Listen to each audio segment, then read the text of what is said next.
Good evening, ladies, gentlemen, colleagues, and guests. It is my privilege to welcome you to this panel discussion on palliative and end of life care in elders, a topic that is both deeply sensitive and profoundly important. Our conference theme, Together for Graceful Aging, Advancing Geriatric Care Through Collaboration, reminds us that aging gracefully is not merely about adding years to life, but about adding life to years. In the later stages of life, dignity, comfort, and compassion become as important as medical treatment itself. Palliative care is not about giving up, it is about giving more. The word palliative comes from the Latin word palliare, which means cloak. A cloak is something which we wear over all our other clothes to make us more comfortable. So, palliative care is not about giving up, it is about giving more. More relief from pain, more emotional support, more respect for individual wishes, and more comfort for both patients and their families. It is about working together, healthcare professionals, caregivers, families, and the wider community to ensure that elders live their final chapter with peace, meaning, and dignity. Today, we are honored to have with us distinguished doctors in the field of palliative care. Their combined expertise spans medical, emotional, and ethical dimensions of end-of-life care, and their work has touched countless lives. Our discussion will explore practical strategies, cultural sensitivities, communication approaches, and collaborative models that can make a tangible difference. We'll also reflect on how society as a whole can move beyond fear and taboo to embrace conversations around life's natural end. So, without further delay, let us begin our dialogue by understanding the real-world challenges elders and families face in this journey. My first question is to Dr. Biju. Many people have heard the term palliative care, but don't fully understand what it involves. It is sometimes mistaken as care only for the final days of life, when in fact it can begin much earlier. Could you explain what palliative care truly means and share with us who makes up the palliative care team, both medical and non-medical, that works together to support elders and their family? Thank you, ma'am. Thank you, Bless, for inviting us over here, and thank you for the opportunity. Palliative care എന്താണെന്ന് പറയാൻ ഇത്തിരി ബുദ്ധിമുട്ടുണ്ട്, എന്നാലും ശ്രമിക്കാം. Comfort care എന്ന് ഇത്രയും കൂടി എളുപ്പമായിട്ട് മനസ്സിലാക്കാൻ പറ്റുന്ന ഒരു വാക്കാണ്.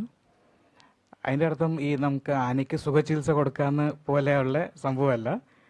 Comfort in all it's dimension. ഒരു പാലിൽ പഞ്ചസാര ഇടുന്ന പോലെ, അതുകൊണ്ട് പാലിൻ്റെ ഗുണത്തിന് ഒരു രീതിയിലും കോട്ടം വരില്ല, അന്ന് അതിൻ്റെ രുചി മെച്ചപ്പെടും. അപ്പോൾ ഈ കംഫർട്ട് കൊടുക്കലാണ്. ആർക്കാണ് കൊടുക്കേണ്ടത്? കഷ്ടപ്പെടുന്ന ആൾക്ക്. അപ്പോൾ ഒരു രോഗം ചികിത്സിച്ച് മാറ്റാൻ പറ്റും, പക്ഷെ അവിടെ കഷ്ടപ്പാടുണ്ടെങ്കിൽ അവിടെ പാലിയേറ്റീവ് കെയറിൻ്റെ ആവശ്യമുണ്ട്. ദീർഘകാലമായിട്ട് കിടപ്പായ ക്രോണിക് ഡിസീസ് ബാധിച്ച് കിടക്കുന്ന രോഗികളുടെ ട്രീറ്റ്മെൻറ്റിൻ്റെ കൂടെ അവിടെ കഷ്ടപ്പാടുണ്ടെങ്കിൽ ആ കഷ്ടപ്പാടിന് പരിഹാരം കാണണം. മരണാസനായി കിടക്കുന്ന ഒരു രോഗി കഷ്ടപ്പെടുന്നുണ്ടെങ്കിൽ അവിടെ ആ കഷ്ടപ്പാടിന് കംഫർട്ട് എത്തിക്കണം. എന്നാൽ കഷ്ടപ്പാട് ശാരീരികമായിട്ടുള്ള ബുദ്ധിമുട്ടിന് ഒരു പരിഹാരം കാണലാണോ? ആണ്. പക്ഷെ അത് മതിയോ? തീർച്ചയായിട്ടും പോരാ. അപ്പോൾ ശരീരത്തിന് സുഖം, മനസ്സിന് സമാധാനം, ജീവിതത്തിന് അന്തസ്സ്, സുഖത്തോടെയും സമാധാനത്തോടെയും അന്തസ്സോടെയും ജീവിക്കാൻ വേണ്ടിയാണ് palliative care. Palliative care end of life care ആണോ? ഒരുപക്ഷെ ഈ പ്രോഗ്രാമിൻ്റെ ലാസ്റ്റ് പ്രോഗ്രാമാണ് പാലിയേറ്റീവ് കെയർ. ഇനി ഭക്ഷണത്തിൻ്റെ ടൈം ആയോ ആയില്ലേ? അപ്പോൾ അതിൽ പല കാര്യങ്ങളിൽ ഒന്ന് പാലിയേറ്റീവ് കെയറിനെ പറ്റും കൂടി കേൾക്കാം. അപ്പോൾ പലപ്പോഴും ഒരു ലാസ്റ്റ് പ്രയോറിറ്റിയാണ് പാലിയേറ്റീവ് കെയർ. പക്ഷേ പാലിയേറ്റീവ് കെയർ എപ്പോഴും നമ്മുടെ ഹിപ്പോക്രാറ്റ്സ് പറഞ്ഞ ഒരു ചൊല്ലുണ്ട്, cure sometimes, relieve often, comfort always. അതിൻ്റെ കാരണം എന്താണെന്ന് വെച്ചാൽ ഇന്ന് മോഡേൺ മെഡിസിനിൽ majority of the diseases are incurable. Diabetes, hypertension, dementia, stroke, CKD, CLD, congestive cardiac failure, interstitial lung disease, COPD, most of the diseases are incurable. Chronic ആണ്, അപ്പോൾ relieve often. പക്ഷേ curable ആണെങ്കിലും chronic ആണെങ്കിലും terminal ആണെങ്കിലും എല്ലാവർക്കും comfort കൊടുക്കണം. അതാണ് hypocrite പറഞ്ഞത്. അത് നമ്മൾ പഠിപ്പിക്കുന്നില്ല. അപ്പോൾ ഇത് പോസിബിൾ ആണ്. അവിടെയാണ് പാലിയേറ്റീവ് കെയർ. എല്ലാ ഹെൽത്ത് കെയർ പ്രൊഫഷണൽസും സമൂഹത്തിൻ്റെ ഉത്തരവാദിത്തമാണ് കഷ്ടപ്പെടുന്ന ഒരു വ്യക്തിക്ക്, രോഗി എന്നല്ല പറഞ്ഞ കഷ്ടപ്പെടുന്ന വ്യക്തിയും അവരുടെ കുടുംബാംഗങ്ങൾക്കും അവർക്ക് കംഫർട്ടും സമാധാനവും അന്തസ്സും നിലനിർത്തി കൊടുക്കാം. ഇതിന് പല വശങ്ങളുണ്ട്, എല്ലാം കൂടി ഇപ്പോൾ പറയാൻ ഉദ്ദേശിക്കുന്നില്ല. കംഫർട്ട് കെയർ ആണ് പാലിയേറ്റീവ് കെയർ. മോഡേൺ മെഡിസിൻ്റെ സയൻറ്റിഫിക് എവിഡൻസ് ബേസ്ഡ് ഒരു വെർഷൻ ആണ് ഇന്ന് നമ്മൾ പാലിയേറ്റീവ് കെയർ എന്ന് പറയുന്നത്. I hope we'll stop there as a starting point. I was going to ask the next question to you again. From your experience, what are the most common challenges elders and their families face when discussing or deciding on palliative and end-of-life care?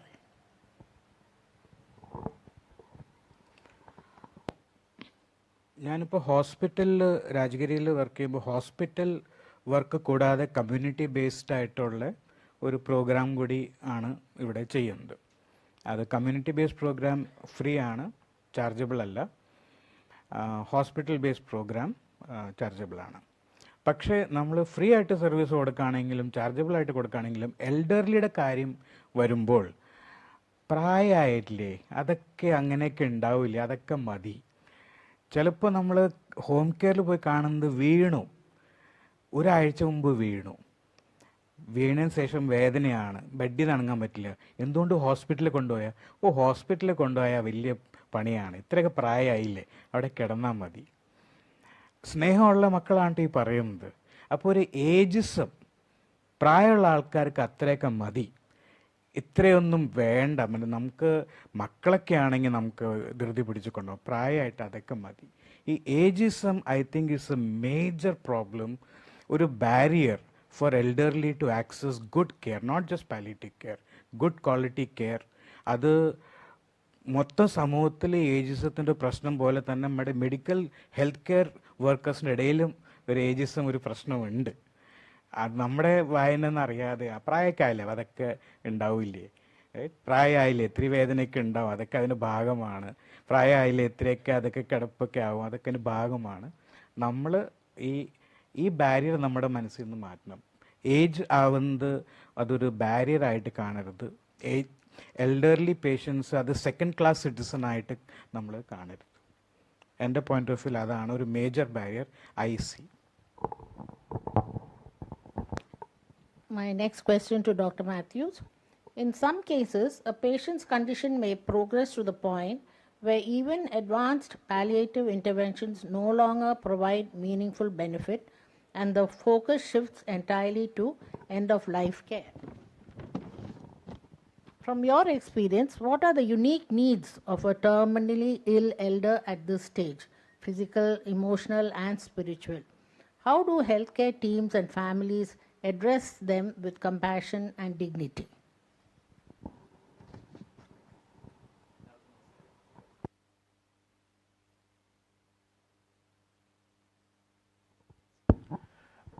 Doctor Biju ഇവിടെ palliative കെയറിൻ്റെ basic കാര്യങ്ങളെല്ലാം കൃത്യമായിട്ട് പറഞ്ഞു. അപ്പോൾ ഈ ഒരു point കാര്യം end of life care എന്നുള്ള രീതിയിലാണ് പാലിയേറ്റീവ് കെയർ പലപ്പോഴും ആൾക്കാർ മനസ്സിലാക്കിയിരിക്കുന്നത്. അപ്പോൾ അതുകൊണ്ട് തന്നെ ഇപ്പോൾ ഈ എല്ലാ കാര്യങ്ങളും ചെയ്തു കഴിഞ്ഞു, ഇനി ഒന്നും ചെയ്യാനില്ല, അല്ലെങ്കിൽ ഇനി മെഡിക്കൽ ഇൻ്റർവെൻഷൻ കൊണ്ട് പ്രയോജനമില്ല, അതുകൊണ്ട് പാലിയേറ്റീവ് കെയറിലേക്ക് മാറാം എന്നുള്ളൊരു കൺസെപ്റ്റാണ് ഇപ്പോഴും കമ്മ്യൂണിറ്റിയിൽ നിൽക്കുന്നത്. അപ്പോൾ അതുകൊണ്ട് എന്ത് പറ്റുമെന്ന് വെച്ചിട്ടുണ്ടെങ്കിൽ ശരിക്കും ഒരു കംഫോർട്ട് ആവശ്യമുള്ള പലർക്കും അത് കിട്ടാതെ പോകുന്നു.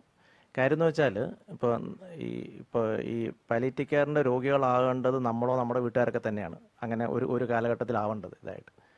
അപ്പോൾ നമ്മളെ സംബന്ധിച്ച് ഏറ്റവും അക്സെപ്റ്റ് ചെയ്യാൻ ബുദ്ധിമുട്ടുള്ളൊരു കാര്യമാണ് എനിക്കിനി ഒന്നും ചെയ്യാനില്ല, ഇനി ഒന്നും ചെയ്യാനില്ല എന്നുള്ളൊരു കൺസെപ്റ്റിൽ എത്തിയിട്ട് പാലിയേറ്റീവ് കെയറിലേക്ക് മാറുക എന്ന് പറയുന്നത് ഒരു വ്യക്തിയെ സംബന്ധിച്ച് ഏറ്റവും പ്രയാസപ്പെടുത്തുന്ന കാര്യമാണ്.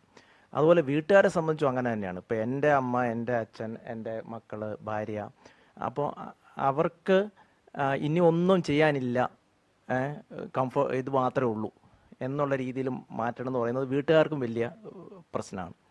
അപ്പോൾ അതുകൊണ്ട് തന്നെ പലപ്പോഴും ഹോസ്പിറ്റലിലും ഒക്കെ ഇങ്ങനെയൊക്കെ ഈ ബുദ്ധിമുട്ട് പലതും കുറയ്ക്കാൻ പറ്റുന്നതാണെങ്കിൽ പോലും അത് കിട്ടാതെ പോകുന്ന ഒരു പ്രശ്നങ്ങളാണ് കാര്യമുള്ളത്. അപ്പം ഞങ്ങളിപ്പോൾ എടുക്കുന്ന ഒരു അപ്രോച്ച് പരമാവധി ഹോം ബേസ്ഡ് ആയിട്ട് കാര്യങ്ങൾ ചെയ്യാൻ പറ്റുക എന്നുള്ളതാണ്. അതായത് ഒരു വ്യക്തിയെ സംബന്ധിച്ച് അവരുടെ എൻ സ്റ്റേജ് അല്ലെങ്കിൽ എൻ സ്റ്റേജ് ഒക്കെ അവരുടെ വീട്ടിൽ തന്നെ ആയിരുന്നാൽ അവിടെ ഓൾറെഡി വീട്ടിലോ അവർ എവിടെയാണോ ഉള്ളത് അവിടെ ഇപ്പോൾ ഒരു ബ്ലസ് ഹോം ആണെങ്കിൽ ഇവിടെ തന്നെ ആയിരുന്നാൽ അവർക്ക് ഓൾറെഡി ഒരു സൈക്കോളജിക്കൽ സോഷ്യൽ സപ്പോർട്ട് സിസ്റ്റം അവിടെ ഉണ്ട്. അവർക്ക് ആകെ ലാക്കിംഗ് ആയിട്ടുള്ളത് മെഡിക്കൽ നഴ്സിംഗ് കെയറാണ്.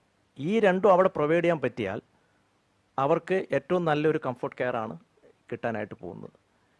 ഇതിന് പകരം നമ്മൾ ആ ഒരു അവസ്ഥയിൽ അവരെ ഹോസ്പിറ്റലിലേക്ക് മാറ്റിയിട്ട് അവിടെ കൃത്രിമമായിട്ട് സൈക്കോ സോഷ്യൽ സപ്പോർട്ട് ഡെവലപ്പ് ചെയ്യാൻ നോക്കി ഒരിക്കലും പ്രാക്ടിക്കലി നടക്കില്ല ഇതായിട്ട്. അവരെന്തായാലും ഇപ്പോൾ നേരത്തെ പറഞ്ഞ പോലെ ഈ പലപ്പോഴും ആശുപത്രി കൊണ്ടുപോകാൻ ആൾക്കാർ മടിക്കുന്ന ഈ ഒരു പ്രശ്നം കൊണ്ടാണ്. ഇപ്പോൾ ആശുപത്രി പോകാനും വീട്ടുകാർ കാര്യം അവിടെ ചെന്നാൽ ഈ ബാക്കി എല്ലാ കംഫോർട്ട് സിസ്റ്റവും തകരും.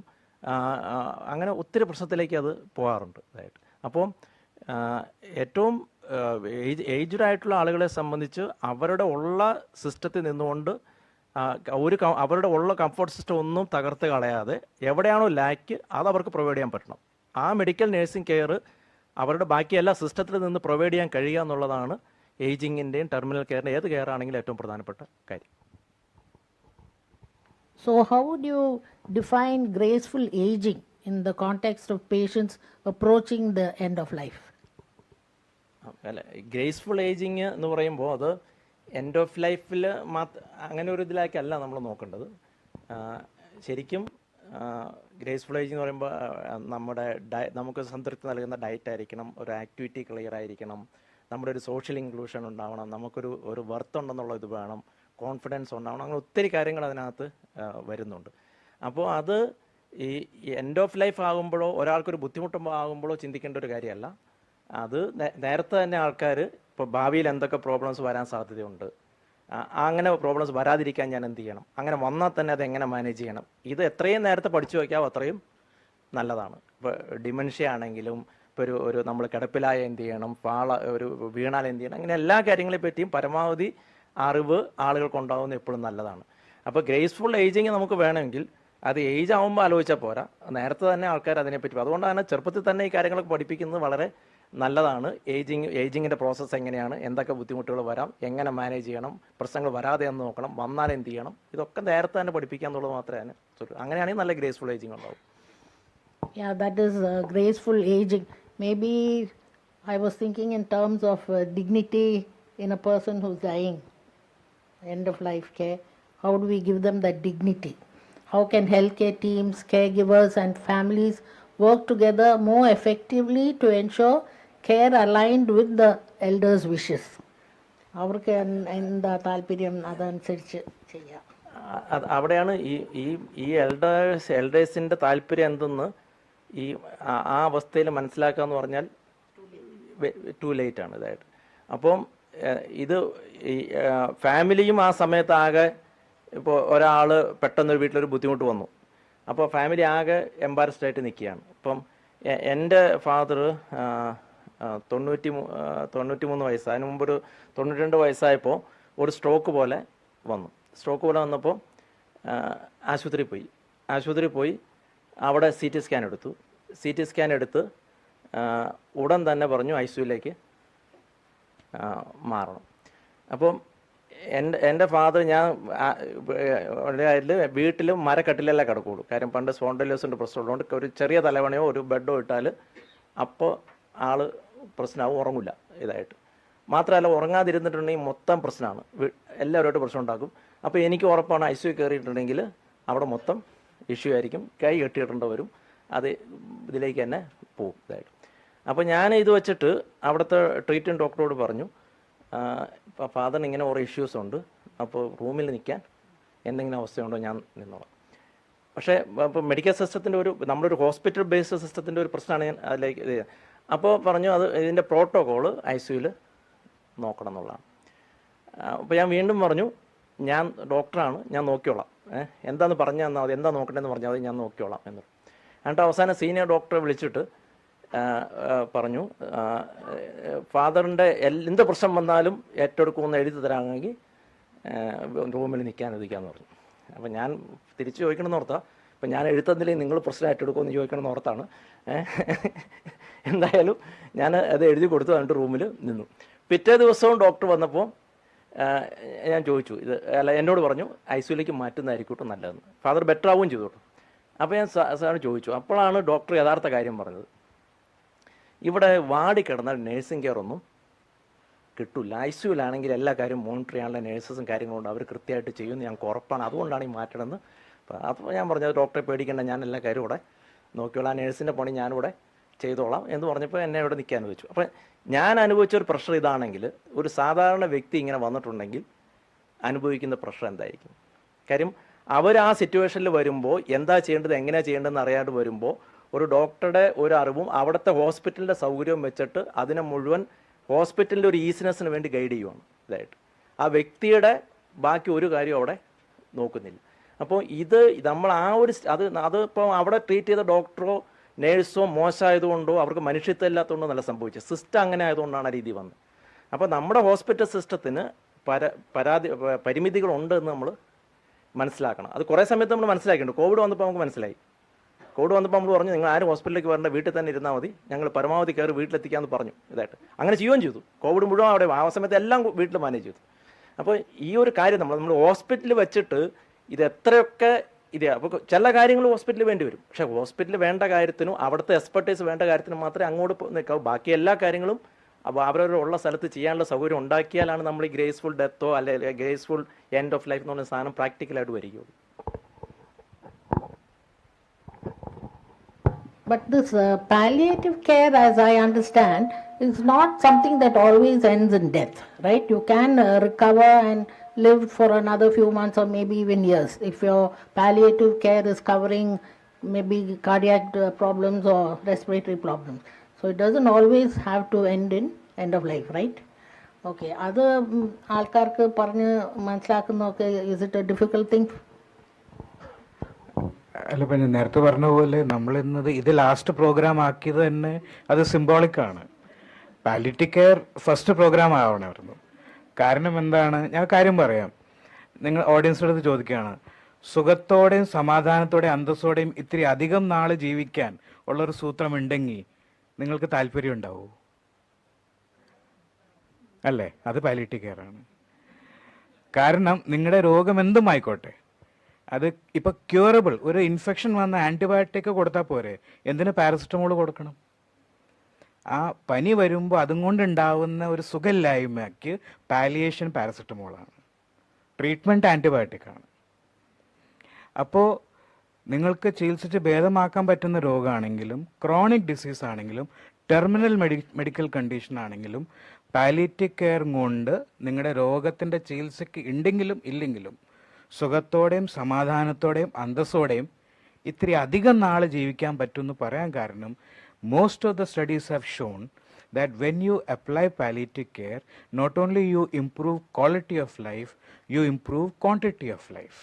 And the reason quantity of life improves is because you have improved quality of life. There are plenty of studies which shows. അതുകൊണ്ടാണ് പറഞ്ഞത് palliative care is something that you should talk first. End of life care you should talk first. കാരണം അത് നമ്മുടെ എല്ലാവരുടെയും റിയാലിറ്റിയാണ്. പക്ഷേ നമ്മൾ end of life care എന്ന് പറയുമ്പോഴും അതിൻ്റെ മലയാളം ജീവാന്ത്യ പരിചരണം എന്ന് പറയുമ്പോഴും അതിൽ മരണം എന്നുള്ള വാക്കില്ല. End of life care doesn't have death, the word death in it. ജീവാന്ത്യ പരിചരണത്തിൽ മരണം എന്നുള്ള വാക്കില്ല. എന്താ കാരണം എന്നറിയാമോ? നമ്മൾ പാലിയേറ്റീവ് കെയറിലെ ആൾക്കാർ മരണത്തിലല്ല നോക്കുന്നത്. The only thing that matters is life. And how can we keep life comfortable, peaceful and dignified. That is all that matters. സുഖമായിട്ട് മരിക്കാൻ ഒരേ ഒരു മാർഗമുള്ളൂ. The only way to have a good death is to have a comfortable, peaceful, dignified life till the point of death. Doctor, but a lot of people here are very much interested in palliative care and end of life. I can assure you of that. To Dr. Aisha. In your practice, how do you balance symptom control with supporting the emotional and spiritual well-being of elders? And what role do you see community networks, volunteers and non-medical professionals playing in this holistic approach to palliative care? Definitely grateful to Bless Homes for inviting me. I'm a family physician, and I think realizing my role, I have been here. So in a holistic care, definitely a family physician plays a major role, because he or she is the first primary care point, maybe much more near to you. Anyone can run to him or her any point. So there should be a family physician for anyone. Definitely anybody could be a family physician. Your first primary care physician is definitely the one, and there should be a team who could help in palliative care, so, or end of life care. It doesn't mean that we are forcing or we are putting them that, yeah, you have to choose a palliative care for this disease. It's like you can put forward that there are these and these treatment options. It is the person who decides which kind of treatment I want. I prefer to be living very peacefully and should face a dignified death. So it needs a holistic team actually. It comprises of a family physician, a palliative physician, a nurse, a dietitian, a physiotherapist, an occupational therapist. Everyone has a role. And in a community, it is much important. As you know, you are living in a blessed home. You can support each other in many ways. Physical and mental support actually.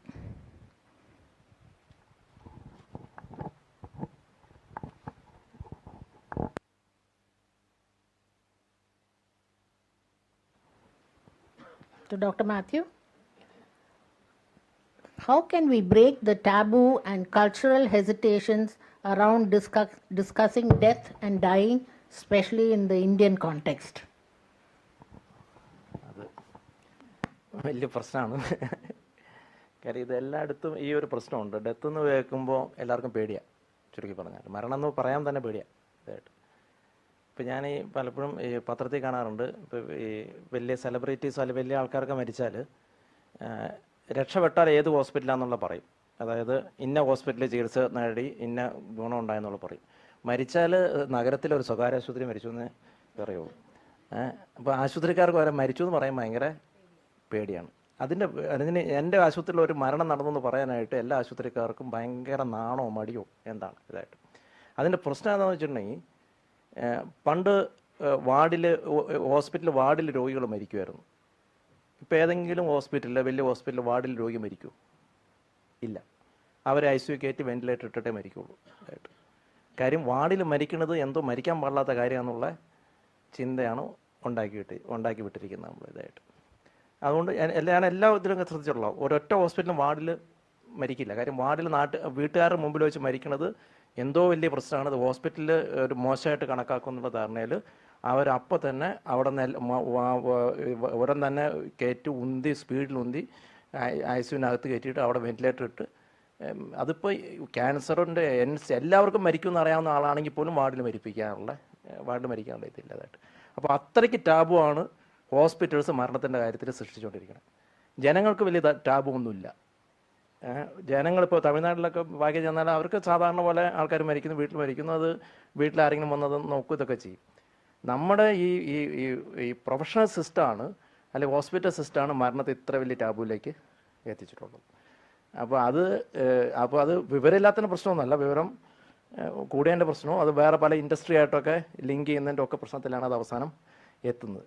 അപ്പോൾ നമുക്ക് വഴി അതുള്ളൂ. ഹോസ്പിറ്റലിൽ ചെന്ന് എങ്ങനെയാവും നമുക്ക് ഉറപ്പായതുകൊണ്ട് വീട്ടിൽ നല്ല മരണമോ അല്ലെങ്കിൽ ആ അപ്പോൾ വീട്ടുകാരെ നമ്മളിങ്ങനെയുള്ള ആളുകൾ വീട്ടിൽ ചെന്നിട്ട് ഇങ്ങനെയുള്ള അവസ്ഥയാണ്, മരണം സംഭവിക്കും, ഇതൊക്കെ ആയിരിക്കും വരുന്നത് എന്ന് വീട്ടുകാരെ പ്രിപ്പയർ ചെയ്താൽ അവർ ധൈര്യമായിട്ട് അവിടെ നിന്നോളൂ.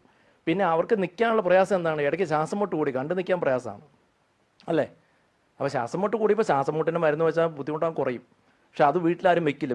വെച്ച മരിച്ചു പോകുന്ന പേടിയാണ്. അത് മരിക്കാൻ എല്ലാ ഇതിനും. അപ്പോൾ മരിച്ചു പോകുന്ന ആ സമയത്താണ് പേടിക്കുന്നത്, വേറെ ഇതുമില്ല. അപ്പോൾ ഞങ്ങൾ ചെയ്യണത് വീട്ടിൽ ഈ ഇഞ്ചക്ഷൻസ് വെക്കട്ടെ, വീട്ടിൽ കാര്യങ്ങളൊക്കെ ചെയ്യട്ടെ. വീട്ടിലാണെങ്കിൽ ഞാൻ നേരത്തെ പറഞ്ഞ പോലെയാണ്, വീട്ടിൽ സൈക്കോ സോഷ്യൽ സപ്പോർട്ട് ഓൾറെഡി അവിടെ ഉണ്ട്. ആകെ ഈ ശ്വാസം മുട്ട് കുറയാനുള്ള മരുന്ന് കൊടുക്കാനുള്ള ടെക്നോളജിയാണ് അവർക്ക് അറിയാത്തത്. ഇത് വലിയ ടെക്നോളജി ഒന്നല്ല, ഒരു ഇഞ്ചക്ഷൻ വെച്ചിട്ട് ആ മരുന്ന് കൊടുത്താൽ കയറും ഇതായിട്ട്. അപ്പോൾ അങ്ങനെ ആകുമ്പോൾ അവർ ബുദ്ധിമുട്ടും കുറയും. അപ്പോൾ ഇത് വീട്ടിൽ വെച്ച് കൊടുക്കാൻ പറ്റിയിട്ടുണ്ടെങ്കിൽ നമുക്ക് ഈ മരണം കാര്യം നേരത്തെ നമ്മുടെ നാട്ടിലൊക്കെ ആൾക്കാർ മരിച്ച ഉടൻ തന്നെ അയാളത്തെ വീട്ടിൽ ഇന്ന ആൾ വിളിക്കാനാണ് പറയുന്നത്. കാര്യം അവർ മരണം കണ്ട എക്സ്പീരിയൻസ് ഉള്ള ആളാണ്, അവർ ആ മരണം മാനേജ് ചെയ്യും വളരെ കൃത്യമായിട്ടിരുന്നു. പക്ഷേ ഇപ്പോൾ ആ കഴിവും നമ്മൾ ഡെവലപ്പ് ചെയ്യുക എന്നൊക്കെ പറയും. ഡെവലപ്പ് ചെയ്യുമ്പോൾ ഈ മെഡിക്കൽ ഫീൽഡ് സംഭവിക്കുന്ന മനുഷ്യൻ്റെ കഴിവ് ഇല്ലാതാക്കുക എന്നുള്ളതാണ്. ഇപ്പോൾ ഒരാൾ മരിച്ചാൽ, ഇപ്പോൾ എൻ്റെ ഹോസ്പിറ്റൽ, ഞാനൊരു പാലിയേറ്റീവ് കെയർ ഹോസ്പിറ്റൽ വർക്ക് ചെയ്യുന്നുണ്ട് ഇവിടെ വാഴക്കുളത്തെ സെൻറ്റ് ജോർജ്. അവിടെ ഒത്തിരി ക്യാൻസർ പേഷ്യൻസ് എൻഡ് സ്റ്റേജിലും ഒക്കെ വരും. കാരണം പല ആശുപത്രിയിൽ നിന്ന് അങ്ങോട്ടാണ് റെഫർ ചെയ്യാറ്. അപ്പോൾ അവർ കുറച്ച് ദിവസം കിടന്നിട്ട് ചിലർ ബുദ്ധിമുട്ട് കുറഞ്ഞ് തിരിച്ചു പോകും, ചിലർ അവിടെ മരിക്കും. അപ്പോൾ മരിച്ചു കഴിയുമ്പോൾ അവിടെ ഈ ഡെത്ത് സർട്ടിഫൈ ആണല്ലോ, അപ്പോൾ താഴെയുള്ള കാഷ്വാലിറ്റി ഡോക്ടറായിട്ട് വന്നിട്ടാണ് സർട്ടിഫൈ ചെയ്യുന്നത്. അപ്പോൾ ഒരു ദിവസം ഞാൻ ചെന്നപ്പോൾ ഡോക്ടർ, അതായത് ഒരു ലങ് ക്യാൻസറാണ്, മെറ്റാസ്റ്റാസിസായി, എൻ സ്റ്റേജായി, വീട്ടുകാർക്ക് അറിയാം ടെർമിനലായെന്നുള്ളൂ. അങ്ങനെ ഒരു പേഷ്യൻ്റ് മരിച്ചു അതായിട്ട്. അപ്പോൾ മരിച്ചു പോയി ഡോക്ടറെ അറിയിച്ചു. അപ്പോൾ ഡോക്ടർ വന്നിട്ട് നോക്കിയിട്ട് ഉടൻ തന്നെ ECG എടുക്കണമെന്ന് പറഞ്ഞു. അതായത് മരിച്ചു കഴിഞ്ഞ ആൾ, അപ്പോൾ ECG താഴെയുള്ളത്. ഈ മരണം സ്ഥിരീകരിക്കാനായിട്ട് അരമണിക്കൂർ ഡോക്ടർ ECG എടുക്കുന്നവരെ. അപ്പം ഞാൻ വൈകുന്നേരം അവിടെ ചെന്നപ്പോഴാണ് ഞാൻ ഇങ്ങനെ ഈ പേപ്പറിൻ്റെ കൂടെ ECG ഒക്കെ എടുത്തു വെച്ചിട്ടുണ്ട്. അപ്പോൾ ഞാൻ ഡോക്ടറെ ചോദിച്ചപ്പോഴാണ് ഇപ്പം അതാണ് പ്രോട്ടോക്കോൾ, അതനുസരിച്ച് ആ ഡോക്ടർക്ക് വരെ മരണം സ്ഥിരീകരിക്കാൻ ECG ആശ്രയിക്കേണ്ട ഗതികേടാണ്. അപ്പോൾ ഞാൻ ചോദിച്ചതാണ്, ഇപ്പോൾ ഈ ECG തെറ്റാണെന്നുണ്ടെങ്കിൽ ഒരു ECG എടുത്തു പോകാൻ പാടില്ലായിരുന്നു, ചിലപ്പോൾ തെറ്റിപ്പോവാലോ എന്ന് ഞാൻ തമാശയ്ക്ക് പറഞ്ഞവിടെ അത് അവസാനിപ്പിക്കുകയും ചെയ്തു. അപ്പോൾ ഈ രീതിയിലാണ് നമ്മൾ ഇതാക്കിക്കൊണ്ടിരിക്കുന്നത്. പക്ഷേ ഇപ്പോഴും നമുക്കുള്ളൊരു ഗുണം എന്താ? വീട്ടിൽ മരിച്ച ഡോക്ടർ സർട്ടിഫൈ ചെയ്യണമെന്ന് ഒരു നിയമവും. വീട്ടിൽ മരിച്ചാൽ ആർക്കെങ്കിലും മരണം മരിച്ചുവെന്ന് പറയാൻ പറ്റുന്ന ഒരാൾക്ക് അത് മരിച്ചുവെന്ന് പറയുകയും അത് പഞ്ചായത്തിൽ പോയിട്ട് രജിസ്റ്റർ ചെയ്താലും മതി. ഡോക്ടർ സർട്ടിഫൈഡ് നേഴ്സ് സർട്ടിഫൈഡ് ഒരു നിയമവും ഇല്ല ഇതായിട്ട്. അപ്പോൾ മരണം സാധാരണ പോലെ നടക്കുന്ന ഒരു പ്രക്രിയയാക്കി കൊണ്ടുവരണമെങ്കിൽ നമുക്ക് വീട്ടിൽ തിടന്ന് മരിക്കാനുള്ള ബാക്കിയുള്ള സപ്പോർട്ട് സിസ്റ്റം, അതായത് good nursing care, good medical care ഒക്കെ വീട്ടിൽ കൊടുക്കാവുന്ന സിസ്റ്റം ഉണ്ടെങ്കിൽ അത് മരണം സാധാരണമാവുകയും ചെയ്യും. അല്ലാതെ ഹോസ്പിറ്റലിലെ ICU കിടന്ന് മരണത്തെയാണ് നമ്മൾ ഇത് ചെയ്യണമെങ്കിൽ മരണത്തിൻ്റെ ടാബു എന്നും അങ്ങനെ നിലനിൽക്കുകയും ചെയ്യും. മരിക്കാൻ പറ്റാത്തതാണ്, അത് ആരും കാണാൻ പറ്റാത്തതാണ്. അത് മരിച്ചു കഴിഞ്ഞ് എല്ലാവരും അറിഞ്ഞ് പിന്നെ കയറി കണ്ട് ബാക്കിയൊക്കെ ചെയ്താൽ മതി എന്നുള്ള രീതിയിൽ ആയിപ്പോകും.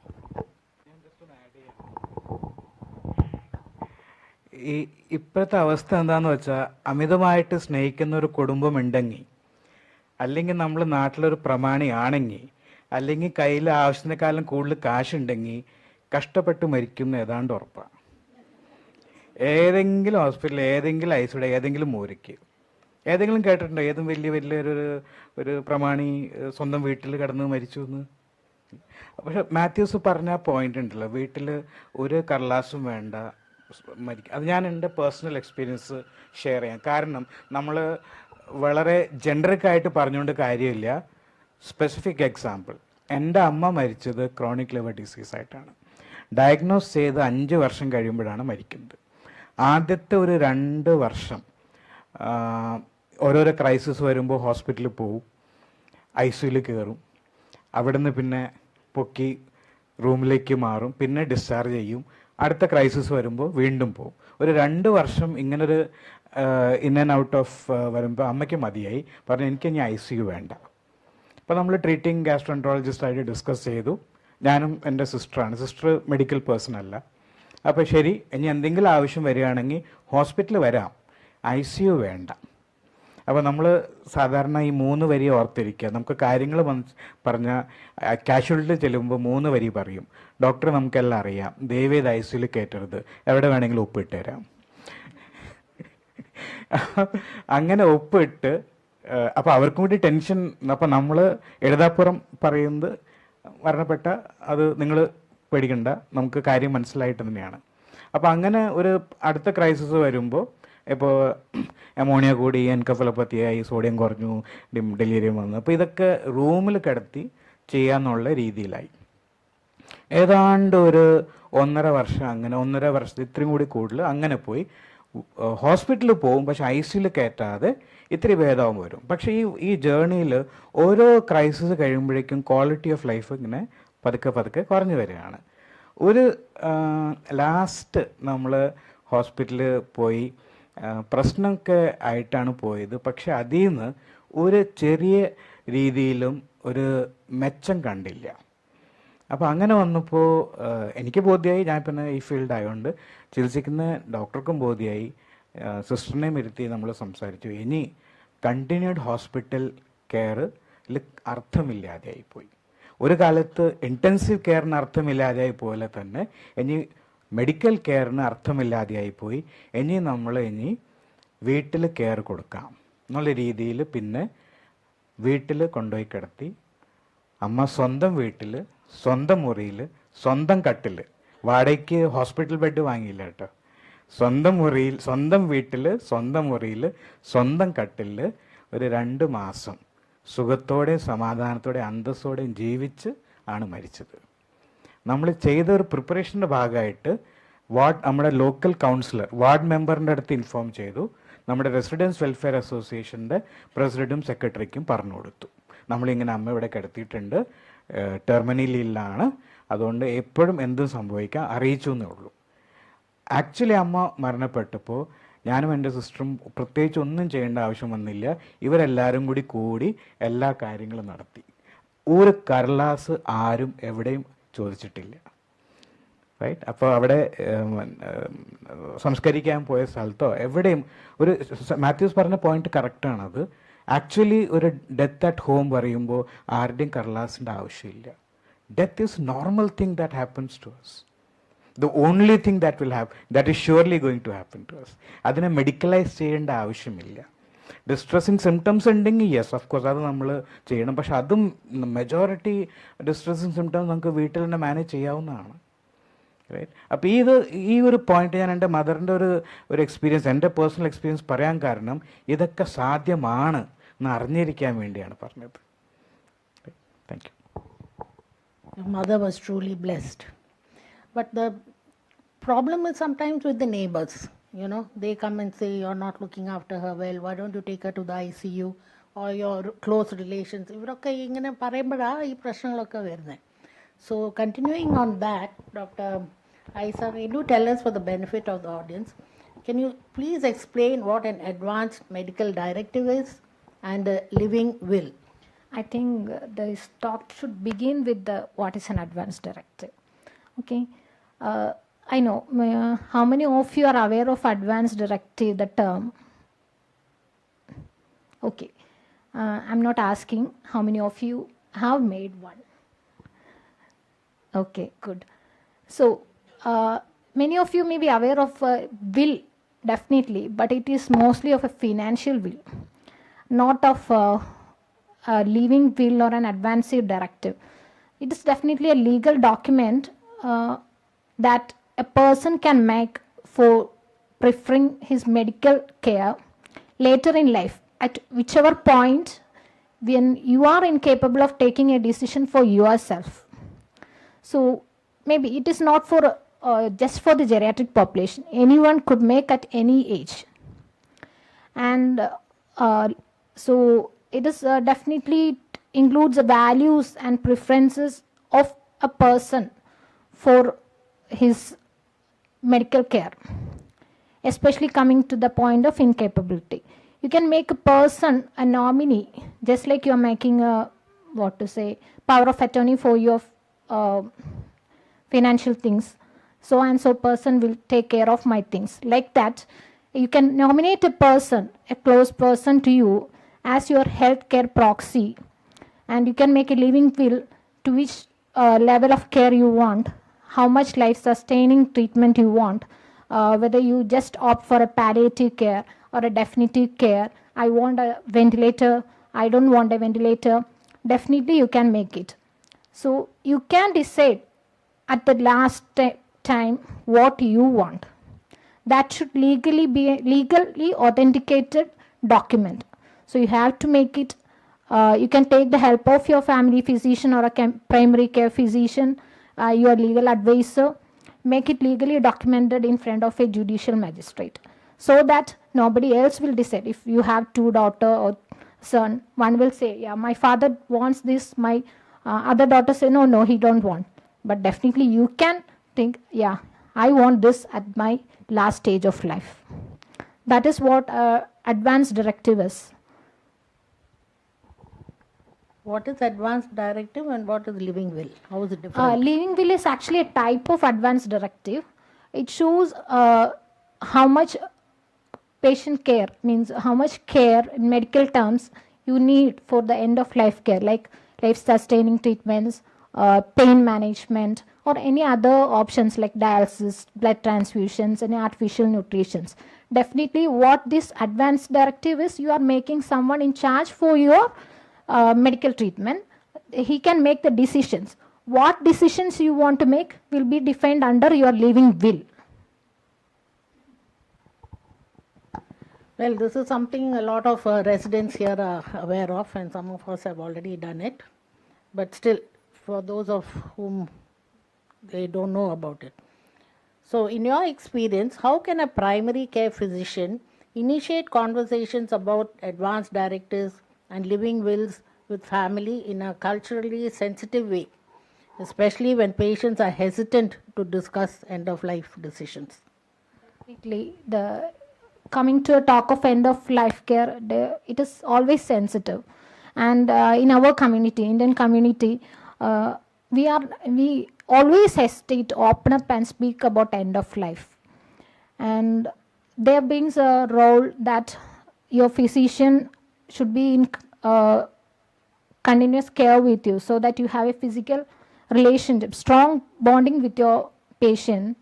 So in such case, they will open up. Honestly, they will speak up, and we could guide them to what they need. Yeah, this is your values in life. This is what you are preferring.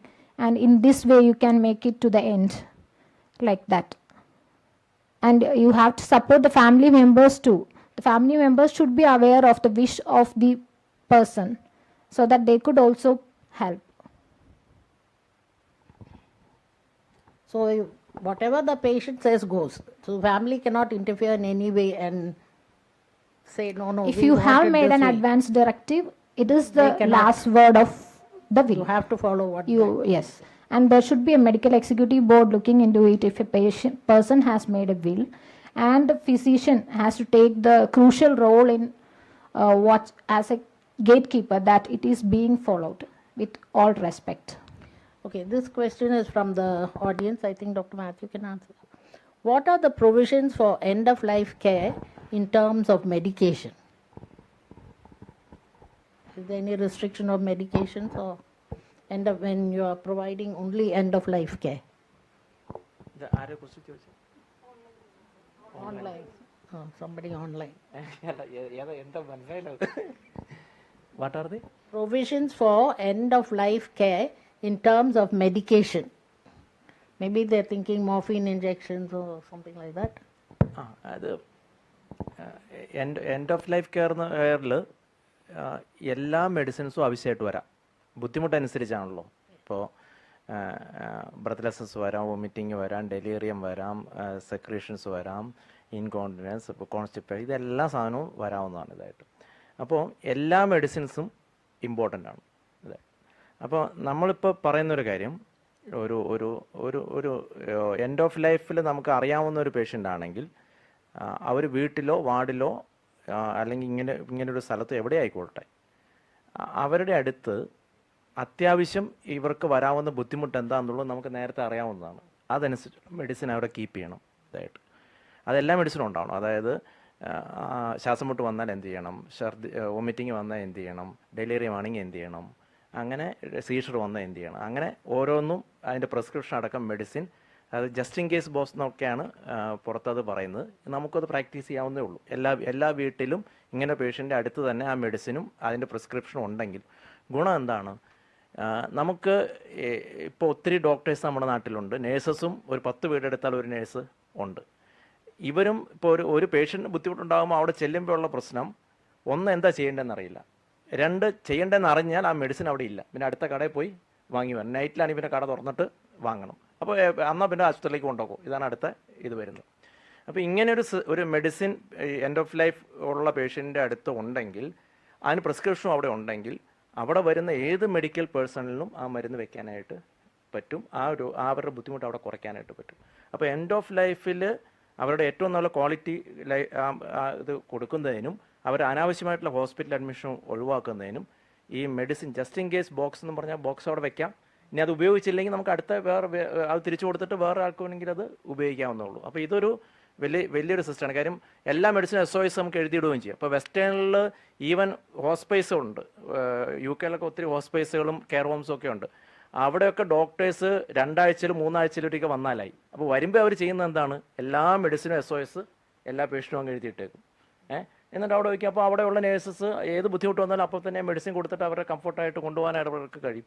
ഇവിടെ നമുക്കൊരു patient വന്നാൽ, ഒരു patient ബുദ്ധിമുട്ട് വന്നാൽ അപ്പോൾ തന്നെ ഡോക്ടറെ വിളിച്ചു, ഡോക്ടർ പിന്നെ പ്രിസ്ക്രിപ്ഷൻ തരണം, പ്രിസ്ക്രിപ്ഷൻ നോക്കി ഇതൊക്കെ ചെയ്ത് അവസാനം IV ലൈൻ ഇട്ട് ഇത് വെച്ച് വരുമ്പോഴേക്കും പേഷ്യൻ്റ് അനുഭവിക്കാനുള്ളതൊക്കെ അനുഭവിച്ച് കഴിഞ്ഞിട്ടുണ്ടാവും.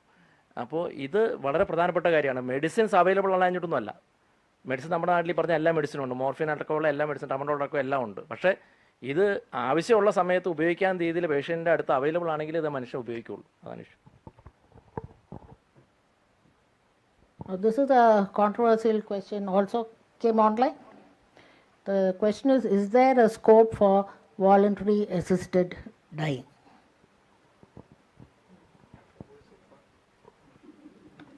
Who wants assistance to die is the question. നമ്മുടെ ഇന്ത്യൻ ലീഗൽ ഇതിൽ ഇപ്പോൾ ഭാരതീയ ന്യായ സംഹിതയിൽ എന്താണ് പറയണതെന്ന് എനിക്ക് അറിഞ്ഞുകൂടാ. പക്ഷേ പണ്ടത്തെ ഇന്ത്യൻ പീനൽ കോഡിൽ ഒരു if as a doctor, if you give a lethal dose of medicine as an act with an intention to cause death, അത് 304 ആണെന്ന് തോന്നുന്നു, അത് മർഡർ ആയിട്ട് തന്നെയാണ് കാണുന്നത്. ഇറ്റ്സ് എ ക്രിമിനൽ കുറ്റം. As a doctor, if you give a lethal dose, solution ഉണ്ടാക്കി കൊടുക്കുക, IV ലൈൻ കണക്ട് ചെയ്ത് കൊടുക്കുക, പേഷ്യൻ്റെ അടുത്ത് പറയുക, എന്താ നിങ്ങൾക്ക് വേണ്ടി സാധനമൊക്കെ സെറ്റാക്കിയിട്ടുണ്ട്, പക്ഷെ ഞാൻ കൊടുക്കില്ല, നിങ്ങൾക്ക് വേണമെങ്കിൽ അതിൻ്റെ ടാപ്പ് തുറന്നിട്ട് നിങ്ങൾക്ക് സ്വന്തമായിട്ട് ചെയ്യാം. ഇതിൻ്റെ ഒരു വേറെ ക്രൂഡ് വെർഷനാണ് ഇപ്പോൾ എൻ്റെ ഒരു വളരെ ക്ലോസ് ആയിട്ടുള്ള എൻ്റെ കൊലീഗിൻ്റെ ബാച്ച്മേറ്റിൻ്റെ ഫാദർ യുദ്ധത്തിൽ, ആർമിയിലായിരുന്നു, യുദ്ധത്തിൽ ഇഞ്ചേർഡായി, കാല് നഷ്ടപ്പെട്ടു. അപ്പോൾ അവിടെ മിലിറ്ററി ഹോസ്പിറ്റലിലെ എൻ്റെ കൊലീഗ് പറഞ്ഞ കേട്ടോ, നേഴ്സ് ഒരു കുറേ മെഡിസിൻസ്, സ്ലീപ്പിംഗ് പില്ലാന്ന് തോന്നുന്നു, അത് കൊണ്ടുപോയി ബെഡ് സൈഡിൽ വച്ചു. If you want you can take it എന്ന് പറഞ്ഞാൽ ഇതെല്ലാം ലൈഫ് പോയില്ലേ, സോൾജറിൻ്റെ ലൈഫ് പോയില്ലേ. അപ്പോൾ ഇത്രയും ക്രൂഡായിട്ടുള്ളതും വളരെ സോഫിസ്റ്റിക്കേറ്റഡ് ആയിട്ടുള്ള രീതിയിലൊക്കെ ഫിസിഷ്യൻ അസിസ്റ്റഡ് ഡെത്ത് എന്ന് പറഞ്ഞാൽ സൂയിസൈഡ് എന്ന് വേണം, അതും ആക്ച്വലി ക്രിമിനൽ കുറ്റമാണ്. അത് എന്താ പറയുക, സൂയിസൈഡിന് വേണ്ടി പ്രേരിപ്പിക്കുക എന്നുള്ള അതിന് വേണ്ടിയുള്ള അത് സെക്ഷൻ ഞാൻ മറന്നുപോയി. ഇത് രണ്ടും കുറ്റമാണ്, right? So you providing euthanasia or physician assisted suicide both are criminal offences. നേരെ മറിച്ച് ഒരു ടെർമിനലിൽ പേഷ്യൻ്റെ withholding life support or withdrawing life support, അത് പെർഫെക്റ്റ്ലി ലീഗലാണ്. മാത്യൂസിന് അതിൽ ആഡ് ചെയ്യാനുണ്ടെന്ന് തോന്നുന്നു. രണ്ട് കാര്യമാണ്. ഒന്ന്, ഫിസിഷ്യൻ അസിസ്റ്റഡ് സൂയിസൈഡ് അല്ലെങ്കിൽ ആ ഒരു കാര്യത്തെപ്പറ്റി ചർച്ച ചെയ്യേണ്ടതാണ് തീർച്ചയായിട്ടും. അത് നമ്മൾ അങ്ങനെയൊന്നും ആലോചിക്കാൻ പാടില്ല എന്നാരും ചിന്തിക്കേണ്ട കാര്യമില്ല. അങ്ങനെയുള്ള സിറ്റുവേഷൻ ഇഷ്ടംമാതിരി ഉണ്ട്. അതായത് ഒരു രീതിയിലും ജീവിക്കാൻ കഴിയാത്ത സിറ്റുവേഷനിലേക്ക് പോകണം, ഫിസിക്കലിയോ ഇമോഷണലിയോ ഒക്കെ ആവാതെ ഇതായിട്ട്. അത് ഫിസിക്കൽ പ്രോബ്ലംസ്, പെയിൻ, അങ്ങനെയുള്ള പല ഇഷ്യൂസും ആകാം. അല്ലെങ്കിൽ ചില ഊണ്ടൊക്കെ വന്നിട്ട് നമുക്ക് ആർക്കും കണ്ടു നിൽക്കാൻ പറ്റാത്തതുകൊണ്ടുള്ള ആയി പോകുന്നതുകൊണ്ട് അതുപോലെയുള്ള ഇഷ്യൂസാണ്. അപ്പോൾ നമ്മളത് വെറുതെ കണ്ണടച്ച് അത് ചിന്തിക്കാനേ പാടില്ല എന്നങ്ങ് പറഞ്ഞു കഴിയുമ്പോൾ പിന്നെ ആ ഒരു വശത്തെപ്പറ്റി നമ്മൾ ആലോചിക്കുന്നില്ല, അതിനെ കണ്ണടച്ചങ്ങ് ഇട്ടാക്കി കളയാണ് ഇതായിട്ട്. പക്ഷേ അത് ചിന്തിക്കുമ്പോഴാണ് അത് എന്തുകൊണ്ട് അവരത് ആഗ്രഹിക്കുന്നു, അവരാഗ്രഹിക്കുന്നതിന് എന്താണ് കാരണം, അത് നമ്മൾ ചിന്തിക്കുമ്പോഴാണ് അതിന് അവരുടെ ഇഷ്യൂസ് എന്താണെന്ന് മനസ്സിലാക്കിയും അതിനെ പരിഹരിക്കാൻ നമ്മൾ ശ്രമിക്കുകയും ചെയ്യുള്ളൂ. അല്ലെങ്കിൽ നമ്മളത് വെറുതെ പാടില്ല, അല്ലെങ്കിൽ ഇങ്ങനെയൊന്നും ചിന്തിക്കാൻ പാടില്ല എന്ന ഒറ്റ വാക്കിൽ അവർ അനുഭവിക്കുന്ന വലിയ ഇഷ്യൂവിനെ നമ്മൾ ഇല്ലാതാക്കി കളയുന്ന സിറ്റുവേഷൻ. അപ്പോൾ തീർച്ചയായിട്ടും ഈ ഒരു കാര്യത്തെപ്പറ്റി കൂടുതൽ ചർച്ച വേണ്ടതാണ്. പിന്നെ ഇതിൻ്റെ അപ്പുറം പോവുകയാണെങ്കിൽ ഇപ്പോൾ ചില കൺട്രീസ് ഈ ഫിസിഷ്യൻ അസിസ്റ്റഡ് സൂയിസൈഡ് ലീഗലാണ്. ഇപ്പോൾ ബെൽജിയം, സ്കാൻഡിനേവിയൻ കൺട്രീസൊക്കെ ലീഗലാണ്. എനിക്ക് എൻ്റെ ഒരു റിലേറ്റീവ് ആയിട്ടുള്ള ഒരാൾ അവിടെ ബെൽജിയത്തിൽ ഉണ്ടായിരുന്നു. അപ്പോൾ കഴിഞ്ഞ ഒരു 4 മാസം മുമ്പ് സംഭവിച്ചതാണ്. അവിടെ ഹസ്ബൻഡ് ആൻഡ് വൈഫ് ഒരു മാലിഗ്നൻസി വന്നു. അവർ 15 വയസ്സിലാണ്ട് വിവാഹം കഴിച്ചതാണ്. ഇവർ 100 വയസ്സ് അടുത്താകാറായി. അത്രയ്ക്ക് വളരെ ക്ലോസ് ആയിട്ടുള്ള ആൾക്കാരാണ്. വൈഫ് ഒരു ഓവറിയം മാലിഗ്നൻസി വന്നിട്ട് കുറച്ച് കഴിഞ്ഞ് മരിച്ചു. അപ്പോൾ ഹസ്ബൻഡിന് പിന്നെ ജീവിക്കേണ്ടെന്നുള്ള കാര്യം, ജീവിക്കുന്നതിൽ പിന്നെ അർത്ഥമില്ല എന്നുള്ള അത്രയ്ക്ക് ഇതായിട്ടാണ്. അപ്പോൾ എനിക്കും മരിക്കണം എന്നുള്ള ഇതിലേക്ക് ആലോചിച്ചു. അവർ അപ്ലൈ ചെയ്തു, ഗവൺമെൻറ്റിൽ അപ്ലൈ ചെയ്ത് അവിടെ ഫിസിക്കലി ഇത് മാത്രമല്ല, സൈക്കോളജിക്കലി ഒരാൾക്ക് അങ്ങനെ ഒരു പ്രശ്നം വന്നാൽ പോലും അതിൻ്റെ എല്ലാ കാര്യങ്ങളും നോക്കിയിട്ട് അലോ ചെയ്യുന്നുണ്ട്. അദ്ദേഹത്തിന് അത് അലോ ചെയ്തിട്ട് അദ്ദേഹം ചെയ്തത് മക്കളുടെ കൂടെ ഇപ്പോൾ എല്ലായിടത്തും പോയി കറങ്ങി ആവശ്യമുള്ള ഭക്ഷണമൊക്കെ കഴിച്ചിട്ട് വന്ന് അദ്ദേഹം മരിച്ചു അതായിട്ട്. അപ്പോൾ ഇത് ലോകത്ത് നമ്മൾ ഒന്നിനെയും കണ്ണടച്ചെങ്കിൽ ഇല്ലാതാക്കി ഒന്നും വേണ്ട, പല രീതിയിലുള്ള കാര്യങ്ങളുണ്ട്, പലതും ഉണ്ട്. അപ്പോൾ ചർച്ചകൾ അതിനെപ്പറ്റി എന്താണ് നടക്കണം എന്നുള്ളത് തന്നെയാണ് കാര്യമായിട്ടുള്ളത്. അപ്പോൾ ആ മരിച്ച ആൾ എന്തെങ്കിലും തെറ്റുമെന്ന് എനിക്ക് തോന്നണില്ല അതായിട്ട്. അല്ലെങ്കിൽ അവരുടെ വീട്ടുകാർ അങ്ങനെ ഒരു തെറ്റ് ചെയ്താൽ അവർക്ക് തോന്നുന്നില്ല. അവർ ഭയങ്കര ഹാപ്പിയാണ്. അതായത് അപ്പൻ എല്ലാ ഇത് അനുഭവിച്ച് ഇതായിട്ട് ബുദ്ധിമുട്ടാതെ മരിച്ചു എന്നുള്ളതിൽ വീട്ടുകാർ ഹാപ്പിയാണ്, അവിടുത്തെ എല്ലാവരും ഹാപ്പിയാണ്. അപ്പോൾ ഇത് ചിന്തിക്കേണ്ടത് ചർച്ച ചെയ്യേണ്ട കാര്യം തന്നെയാണ്. ഞാൻ ഒരു പോയിന്റ് ഇതിലൊന്ന് പറഞ്ഞോട്ടെ, ഇത് അവിടെ കൈ പൊങ്ങുണ്ട്. പക്ഷേ ഒരു കാര്യം, ഈ യൂത്തനേഷ്യ ഇസ് യൂത്താനോസ്, ഗുഡ് ഡെത്ത്. അപ്പോൾ യൂത്തനേഷ്യയുടെ പക്ഷം പിടിക്കുന്ന ആൾക്കാർ നിങ്ങളുടെ മിസറിയുടെ, നിങ്ങളുടെ കഷ്ടപ്പാട് ഒരു പരിഹാരം, ഞാൻ ഒരു സുഖമരണം ആണ് ഞാൻ ഓഫർ ചെയ്യുന്നത്. പക്ഷേ ഇത് that is the easy thing to do. അതിനൊരു മോർബിഡ് ഗ്ലാമറുണ്ട്. ലോകത്ത് പല സ്ഥലത്തും ഇത് അക്സെപ്റ്റബിളുമാണ്.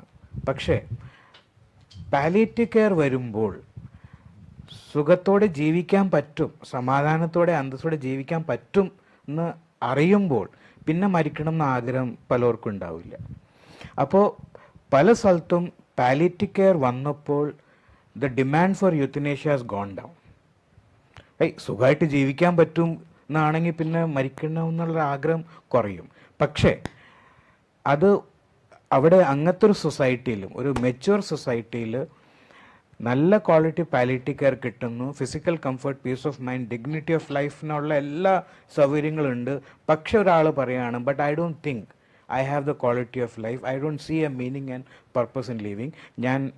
എനിക്ക് സൈക്കാട്രിക് ഇൽനെസ് ഒന്നുമില്ല, എനിക്ക് പെയിൻ ഇല്ല, പക്ഷേ I have lost meaning and purpose. അവിടെ ഐ ഡിമാൻഡ് എന്ന് പറയുന്നത് അവിടെ നിന്ന്. പക്ഷേ that is for a mature society. നമ്മുടെ സൊസൈറ്റിയിൽ മെഡിക്കൽ ടെർമിനേഷൻ ഓഫ് പ്രഗ്നൻസിയുടെ ഒരു ആക്ട് ഉണ്ട്, വളരെ നോബൽ ആക്ടാണ്. പക്ഷെ അതിൽ ഒരു ലൂപ്പ് ഹോൾ കണ്ടു, ഫെയിലിയർ ഓഫ് കോൺട്രസെപ്ഷൻ. കാരണം സെൻട്രൽ ഗവൺമെൻറ്റിൻ്റെ ഒരു പോളിസിയാണ് പോപ്പുലേഷൻ കൺട്രോൾ. അതിൽ ഫെയിലിയർ ഓഫ് കോൺട്രസെപ്ഷൻ ഒരു കാരണമാണ് ഫോർ MTP. ഈ ലൂപ്പ് ഹോൾ വെച്ചിട്ട് billions of foetuses have been aborted, mostly girls. അപ്പോൾ ഇത് സ്ലിപ്പറി സ്ലോപ്പാണ്. ദെയർഫോർ നമുക്ക് ചർച്ച ചെയ്യാം, ഇവിടെ തീർച്ചയായിട്ടും ചർച്ച വേണം മാത്യൂസ് പറഞ്ഞ പോലെ. പക്ഷേ ഇത് എത്രത്തോളം ഒരു ഡേഞ്ചറസ് ഒരു ഇഷ്യൂ ആണ്, എത്രത്തോളം സ്ലിപ്പറി സ്ലോപ്പാണ്, നമ്മുടെ സൊസൈറ്റി അതിനനുസരിച്ച് മെച്യൂർ ആയിട്ടുണ്ടോ, ഒരു ലോ അബൈഡിങ് ഒരു റൂൾ ബേസ്ഡ് സൊസൈറ്റി ആണോ എന്നൊക്കെ ഉള്ള ഒരു ആസ്പെക്റ്റ് നോക്കുകയാണെങ്കിൽ may be we can have discussions, but we will have a long discussion. We should have a long Definitely food for thought. Okay, this is a common question, the last one. If there was one message you could give to families caring for elders at the end of life, what would it be to the families? Take care of your elderly as your child. Excuse me. It's one question for me. withholding medicines and food is called passive euthanasia, isn't it? Euthanasia. It is passive, withholding medicines and food. Is it actually legalized in our country? Passive euthanasia. ഇത് എനിക്കറിയില്ല, ഇത് ഈ ചർച്ചകളുടെ ഒരു കുറേ പ്രശ്നങ്ങൾ ഇതിനകത്ത് ഉണ്ടാക്കിയിട്ടുണ്ട്. ഇവിടെയല്ല കേട്ടോ, നാഷണൽ ലെവലിലൊക്കെ തന്നെ ഇതായിട്ട്. ഇപ്പോൾ ഈ ലിവിങ് വില്ലിൻ്റെ ഇതിലൊക്കെ പറയുന്നു ഇതാണ് വിത്ത് ഹോൾഡിങ് ഇതാണ്. അപ്പം വിത്ത് ഹോൾഡിങ് ഫുഡ് ആരെങ്കിലും മനഃപൂർവ്വം ഫുഡ് കൊടുക്കാതിരിക്കണമാണോ?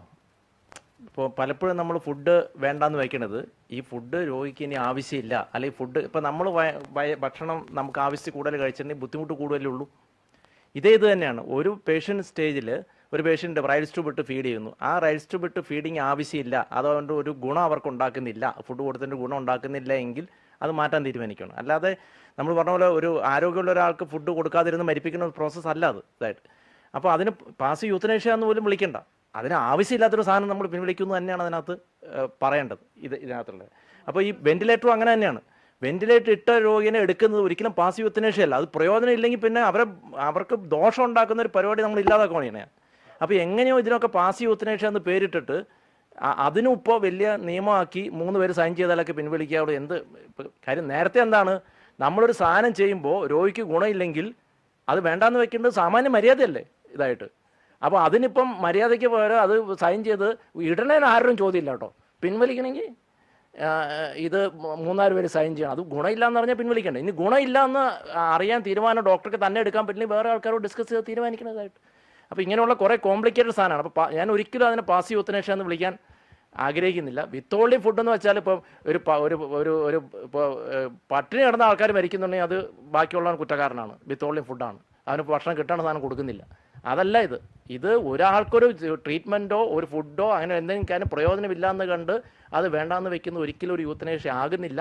അതിന് പാസ് ചെയ്യുന്ന ഒന്നും വിളിക്കേണ്ട കാര്യമില്ല. അതിനെ ആവശ്യമില്ലാത്തൊരു ട്രീറ്റ്മെൻറ്റ് വേണ്ടാന്ന് വെച്ചൊന്നും തന്നെ കാണണം. It's actually beneficial for the patient, I agree. But is it legalized in our country? അതാണ് ഇപ്പോൾ കോംപ്ലിക്കേറ്റഡ് ആക്കിയിരിക്കുകയാണ്.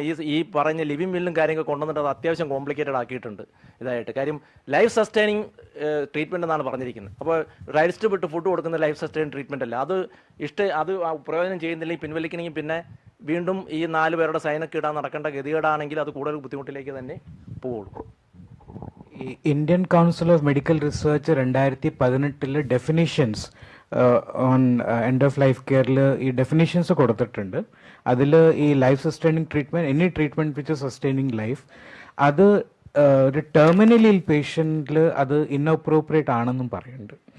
അപ്പോൾ withholding and or withdrawing life support is for terminally ill patient where life sustaining treatment becomes inappropriate. Therefore Mathews പറഞ്ഞ പോലെ ഈ passive euthanasia actually അങ്ങനൊരു വാക്കില്ല, ഇന്ത്യയിൽ മാത്രമേ അങ്ങനൊരു വാക്ക് വന്നിട്ടുള്ളൂ. അത് ചില അറിവില്ലായ്മ കൊണ്ട് ഞാനൊരു എന്താ പറയുക സോഫ്റ്റ്വെയർ ലാംഗ്വേജ് ഉപയോഗിക്കുകയാണ്. നമ്മുടെ പാലിയേറ്റീവ് കെയർ ആൾക്കാരുടെ ഇടയിൽ ഭയങ്കര രോഷമുണ്ട് ഈ വാക്കിൽ. Euthanasia is euthanasia. It is a act, wilfully done act with an intention to cause death. അതിൽ പാസീവ് ആക്റ്റീവ് എന്നൊന്നുമില്ല. Euthanasia is an act.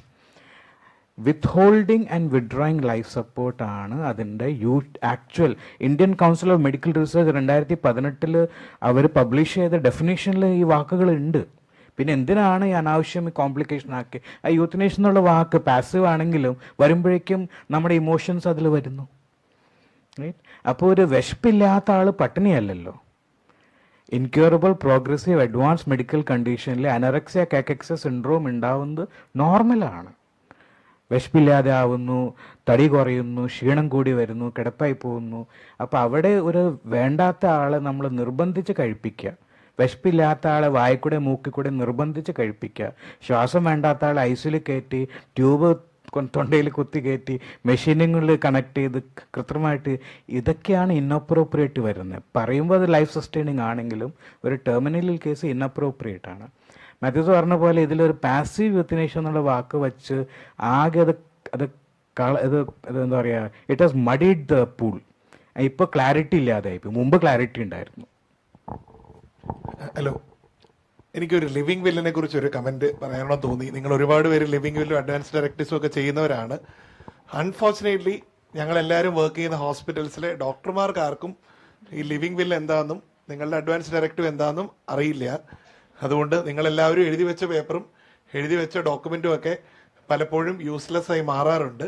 ഇതിലെ ഏറ്റവും വലിയ പ്രശ്നം, നിങ്ങളിത് എഴുതി വെച്ചിട്ടുണ്ടാവും, ആ കൊണ്ടുവരുന്ന ആള്, ബോധം മറഞ്ഞ് കൊണ്ടുവരുന്ന അമ്മയെ കൊണ്ടുവരുന്ന ആളോ അല്ലെങ്കിൽ കൊണ്ടുവരുന്ന മകനോ മകളോ, നേരത്തെ ഈ പറഞ്ഞ പോലെ ഡോക്ടർ, ഇപ്പം ഇപ്പുറത്തെ സൈഡിൽ ഇച്ചിരി മനുഷ്യപ്പറ്റോടെ നിൽക്കുന്ന ഒരു ഡോക്ടർ ഉണ്ടെങ്കിലും നമ്മൾ എത്ര പ്രാവശ്യം പറഞ്ഞു കൊടുത്താലും കൊണ്ടുവരുന്ന മകനോ മകളോ അമ്മയ്ക്കെല്ലാം ചെയ്തോളൂ, വെന്റിലേറ്റർ കയറ്റിക്കോളൂ എന്ന് പറഞ്ഞ് ഈ ഗിൽട്ട് ഫീലിംഗിന്റെ പേരിലും സോഷ്യൽ പ്രഷറിന്റെ പേരിലും നിർബന്ധിക്കുമ്പോൾ ഈ പേപ്പർ ഉണ്ടായിരുന്നു എന്നുള്ളത് തിരിച്ചറിയാൻ ഇന്ത്യയിലെ ഹെൽത്ത് റെക്കോർഡ് സിസ്റ്റത്തിൽ ഒരു മാർഗവുമില്ല. ബിക്കോസ് രാജഗിരിയിൽ കാണിച്ചിരുന്ന പേഷ്യന്റിനെ നാളെ മെഡിക്കൽ ട്രസ്റ്റിൽ കൊണ്ടുവന്ന് കാണിച്ചാൽ രാജഗിരിയുടെ EMR അവർ എഴുതിയിട്ടെങ്കിൽ പോലും മെഡിക്കൽ ട്രസ്റ്റിന് EMR അറിയില്ല. എൻ്റെ എമർജൻസി മെഡിസിനിലെ ഡോക്ടർ നിങ്ങളെ ആരെ കാണുന്നതിന് മുമ്പും ചിലപ്പോൾ വെന്റിലേറ്റ് ചെയ്ത് കഴിഞ്ഞിട്ടുണ്ടാവും, ഡയാലിസിസ് ഇനിഷ്യേറ്റ് ചെയ്യാൻ പ്ലാൻ ഉണ്ടാക്കിയിട്ടുണ്ടാവും. സോ ഈ ലിവിങ് വില്ല് എഴുതുമ്പോൾ അല്ലെങ്കിൽ ലിവിങ് വില്ല് പറയുമ്പോൾ അത് നിങ്ങളെ ആരാണോ, ഞാൻ എപ്പോഴും ക്ലാസ് ഒക്കെ എടുക്കും പറയും, നിങ്ങളുടെ കമ്മ്യൂണിറ്റിയിൽ ഇറ്റ്സ് ഗുഡ് ബിക്കോസ് നിങ്ങളുടെ കമ്മ്യൂണിറ്റി ആയിരിക്കും കൊണ്ടുപോകുന്നത്. അടുത്തുള്ള വീട്ടിലെ ചേട്ടനോട് പറഞ്ഞു കൊടുക്കണം ഞാനിങ്ങനെ ഒരു സാധനം എഴുതി വെച്ചിട്ടുണ്ടെന്ന്. ബിക്കോസ് അടുത്തുള്ള വീട്ടിലെ ചേട്ടനോ ചേച്ചിയോ ആയിരിക്കാം ചിലപ്പോൾ എടുത്തുകൊണ്ട് ഓടുന്നത്. അവരിതൊന്ന് പറഞ്ഞു തന്നിരുന്നെങ്കിൽ നമ്മൾ എഴുതും. ഞാൻ എൻ്റെ എക്സ്പീരിയൻസ് ഈ ലിവിങ് വില്ല് വെച്ച് ഞാൻ ചെയ്യാറുള്ള പരിപാടി ബാർഗെയിനിങ് വിത്ത് ദ ഫാമിലിയാണ്. ഞാൻ ആ പേപ്പർ വെച്ചിട്ട് ഇതിൻ്റെ ലീഗൽ പരിപാടിയോ ഈ 4 പേരുടെ ഒപ്പിടിയിലോ ഒന്നും ഇന്നേ വരെ എനിക്ക് നടന്നിട്ടില്ല. പക്ഷെ ഞാൻ ഈ പേപ്പർ വെച്ചൊരു കളി കളിക്കും. ഞാൻ പറയും, അച്ഛൻ ആയ കാലത്ത് എന്നെ ഒരു പേപ്പർ എഴുതിപ്പിച്ചിട്ടുണ്ട്, ഈ സാധനത്തിൽ അച്ഛൻ്റെ ഒപ്പിട്ട് ഇങ്ങനെ എഴുതി വെച്ചിട്ടുണ്ട്. ഈ മക്കൾക്ക് വേണ്ടത് ഈ ഗിൽട്ട് ഫീലിംഗ് ഒന്ന് ഡിലീറ്റ് ചെയ്ത് കൊടുത്താൽ മതി. അപ്പൊ അച്ഛൻ അങ്ങനെയാണല്ലേ ആഗ്രഹിക്കുന്നത്. അപ്പൊ ഈ 4 or 5 മക്കൾ അവിടെ ഇവിടെ ഇരിക്കുന്നവരോട് എല്ലാവരോടും പറഞ്ഞാൽ മതി, അച്ഛൻ ഇങ്ങനെയാണ് ആഗ്രഹിക്കുന്നത് പറഞ്ഞാൽ ടക്ക് ഡിസിഷൻ വരും. നിങ്ങൾ ഒപ്പിട്ട പേപ്പറൊക്കെ പോയി, ആ പേപ്പറിനെ കുറിച്ച് ആരും ആലോചിച്ചില്ല. ഈ 4 പേരും എല്ലാ പേപ്പറിലും ഒപ്പിട്ട് തരും, പറയും അച്ഛനെ റൂമിൽ നോക്കാം, സന്തോഷത്തോടെ മരിക്കാൻ വിടാം. സോ അത് വരണമെങ്കിൽ നിങ്ങളിത് അർഹിക്കേണ്ടവരെ അറിയിച്ചു വെക്കണം. ബാർഗെയിനിങ് പവർ ഉള്ളവരുടെ ഇത് കൊടുക്കണം. അത് നമ്മൾ നന്നായിട്ട് ബാർഗെയിൻ ചെയ്തെടുത്തോളാം.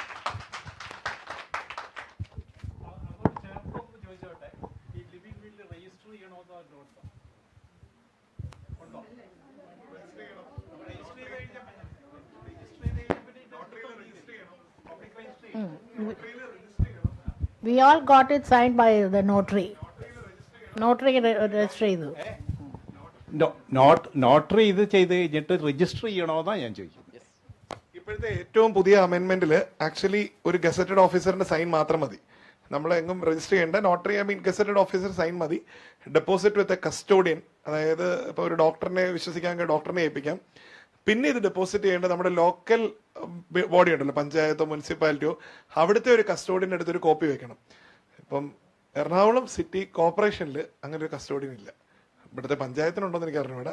കസ്റ്റോഡിയൻ ഇതില്ല എന്നുള്ളപ്പോഴത്തെ കുഴപ്പം, നമ്മൾ ഈ ലിവിങ് വില്ല് എക്സിക്യൂട്ട് ചെയ്യാൻ വേണ്ടി ഗവൺമെന്റ് ലെവലിൽ മൂവ് ചെയ്താൽ ഈ ഇനിഷ്യേറ്റ് ചെയ്യുന്ന ഭാഗത്ത് ലോക്കൽ ബോഡി നമ്മുടെ കൂടെ നിൽക്കില്ല. അവർ പറയും ഇത് ഇനിഷ്യേറ്റ് ചെയ്യുന്ന സമയത്ത് നിങ്ങൾ മെഡിക്കൽ ബോർഡ് ഉണ്ടാക്കണം, ഈ പേപ്പർ വർക്ക് വേണമല്ലോ. അപ്പോൾ ഹോസ്പിറ്റലിൽ ഇത് ഒരിക്കലും എക്സിക്യൂട്ട് ചെയ്യാൻ സമ്മതിക്കത്തില്ലാത്തത് ഇതിന്റെ കോംപ്ലിക്കേഷന്റെ പേരിൽ പേടിച്ചിട്ട് അവർ സമ്മതിക്കത്തില്ല. പക്ഷെ ഞാൻ ഈ പറഞ്ഞ പോലെ ഇതിനൊരു സിമ്പിൾ ടെക്നിക്കിൽ ഇത് ഉപയോഗിക്കാം. ഈ പേപ്പറും വെച്ച് നമുക്കൊരു കളി കളിക്കാൻ പറ്റും, സുഖമായിട്ട് പറയാൻ പറ്റും. ആൻഡ് ഞാൻ ഈ EMR-ലൊക്കെ എഴുതിയിടാറുണ്ട്, Mr. Ramanujan has clearly expressed that he would not wish to be resuscitated at this point എന്ന് എഴുതി വെക്കും. ഈ പേപ്പർ ഒന്ന് കാണിച്ചാലും മതി. അതെ, ഡോക്ടർ ജിനോയോട് ഇവർ കോൺഫിഡൻഷ്യലി പറഞ്ഞിട്ടുണ്ട് ഇയാളെ എന്നെ ഒന്ന് ചെയ്യുന്നത്. ഈ പേപ്പർ കൊണ്ട് മാത്രം ഒരുപാട് പേര് സമാധാനത്തോടെ പോകും. പക്ഷേ ഈ ലിവിങ് വില്ലിന്റെ ഇപ്പം ഈ താല്പര്യമുള്ളവർക്ക് അതും പറയാം. ഈ വരുന്ന സെപ്റ്റംബർ 23 കൊച്ചിൻ IMA, ആക്ച്വലി IMAയുടെ ഒരു ഇനിഷ്യേറ്റീവായിട്ട് എടുത്തിട്ട് ഡോക്ടേഴ്സ്, ലോയേഴ്സ്, ജുഡീഷ്യറി എന്നുള്ള ആൾക്കാർ, പബ്ലിക്, ഇത്രയും ആൾക്കാർ ഒരുമിച്ച് ഒരു മെഗാ പ്രോഗ്രാം നടത്തുന്നുണ്ട്. 3 മണി മുതൽ 6:30 വരെ പണിയാണ്. എല്ലാവർക്കും സ്വാഗതമാണ്. അവിടെ ഇത് കൊച്ചിയിൽ, അക്രോസ് കൊച്ചി ഒരു ലിവിങ് വില്ലുള്ള ആളെ എങ്ങനെ ഓണർ ചെയ്യാൻ പറ്റും, അക്രോസ് ഹോസ്പിറ്റൽസ് എങ്ങനെ ഇത് ഓണർ ചെയ്യാൻ പറ്റും, ഇതിന് എന്താണ് അവയർനെസ്. ഡോക്ടേഴ്സിനെ അറിയില്ല. First time I presented this in IMA. Actually ആൾക്കാർക്ക് അറിയില്ല ഇത് എങ്ങനെയാണ് ചെയ്യേണ്ടത്. എല്ലാവരും പറയും ഇത് നമ്മൾ ഇറങ്ങാൻ പാടില്ലാത്തൊരു സ്ഥലമാണെന്ന്. പക്ഷേ ഇപ്പോൾ അക്സെപ്റ്റഡ് ആവുന്നുണ്ട്. ആൻഡ് പ്രോബബ്ലി ഈ വാക്കെങ്കിലും കേട്ടാൽ, അമ്മയ്ക്ക് ഒരു ലിവിങ് വില്ല് ഉണ്ടെന്നെങ്കിലും കേട്ടാൽ, ആദ്യത്തെ എമർജൻസി മെഡിസിനിലെ ഡോക്ടർ മുതൽ ഇച്ചിരി മയമായിട്ട് നിങ്ങളെ ഹാൻഡിൽ ചെയ്യും. ആ മയമായിട്ട് ഹാൻഡിൽ ചെയ്താൽ പിറ്റേ ദിവസം രാവിലെ ഞാനൊക്കെ എഴുന്നേറ്റ് വരുമ്പോഴത്തേക്കും നമുക്ക് ആ തീരുമാനം ശരിയായിരുന്നു പറയാം. ഇല്ലെങ്കിൽ I have seen n number of times രാത്രി നമ്മൾ രാവിലെ എഴുന്നേറ്റ് റൗണ്ട്സിൽ വരുമ്പോഴത്തേക്കും അയ്യോ ഇത് ഈ സാവിത്രി അമ്മയല്ലേ, ഈ അമ്മയ്ക്ക് പണ്ടേ പറഞ്ഞിരുന്നതാണല്ലോ വെന്റിലേറ്റർ വേണ്ടാന്ന്. പക്ഷേ വെന്റിലേറ്ററിലായി. കാരണം രാത്രി എടുത്തുകൊണ്ട് വന്ന ആൾ പറഞ്ഞു എനിക്ക് പേഴ്സണൽ എക്സ്പീരിയൻസ് ഉണ്ട്. അമേരിക്കയിൽ ജോലി ചെയ്തിരുന്നൊരു മകള് മെഡിക്കൽ ട്രസ്റ്റിലെ കൗൺസിലറാണ് ഈ 92-year-old ലേഡീനെ കൊണ്ടുവന്നത്, വാർഡ് കൗൺസിലർ കൊണ്ടുവന്നത്. അവർക്കറിയില്ല എന്ത് ചെയ്യണമെന്ന്. ഈ മകളെ ഫോണിൽ വാട്സാപ്പിൽ കണക്ട് ചെയ്തിരുന്നു. I was talking to her. ഇത് അമ്മ ടെർമിനലാണ്, ഒരു IC ബ്ലീഡ്, തലയ്ക്കകത്ത് ബ്ലീഡാണ്, ഒന്നും ചെയ്യാനില്ല, അമ്മ മരണപ്പെടാനുള്ള സാധ്യതയുണ്ട്, ഏതാനും മണിക്കൂറുകൾക്കുള്ളിൽ മരിച്ചേക്കാം. ഇത് പറഞ്ഞ ശേഷം പുള്ളിക്കാരൻ let me think for 5 minutes എന്ന് പറഞ്ഞു. ഓക്കെ, 5 minutes കഴിഞ്ഞു. 15 minutes കഴിഞ്ഞ് വരാത്തപ്പോൾ ഞങ്ങൾ തന്നെ തിരിച്ചു വിളിച്ചു. കാരണം നമുക്കൊരു തീരുമാനം ഉണ്ടാക്കണം. ഇപ്പോൾ സാറ് പറഞ്ഞ പോലെ ഒരു കുഴപ്പം, ഈ ഡോക്ടർമാർ എല്ലാവരും വില്ലന്മാരൊന്നും അല്ല, പാവങ്ങളും ഉണ്ട്. പക്ഷേ നമ്മളെ മുൾമുനയിൽ നിർത്തിക്കളയും. കാരണം ഇത് ഞാനൊരു തീരുമാനം തെറ്റായി എടുത്താൽ നാളെ മകൾക്ക് എൻ്റെ എതിരെ ഒരു കേസ് കൊടുക്കാം.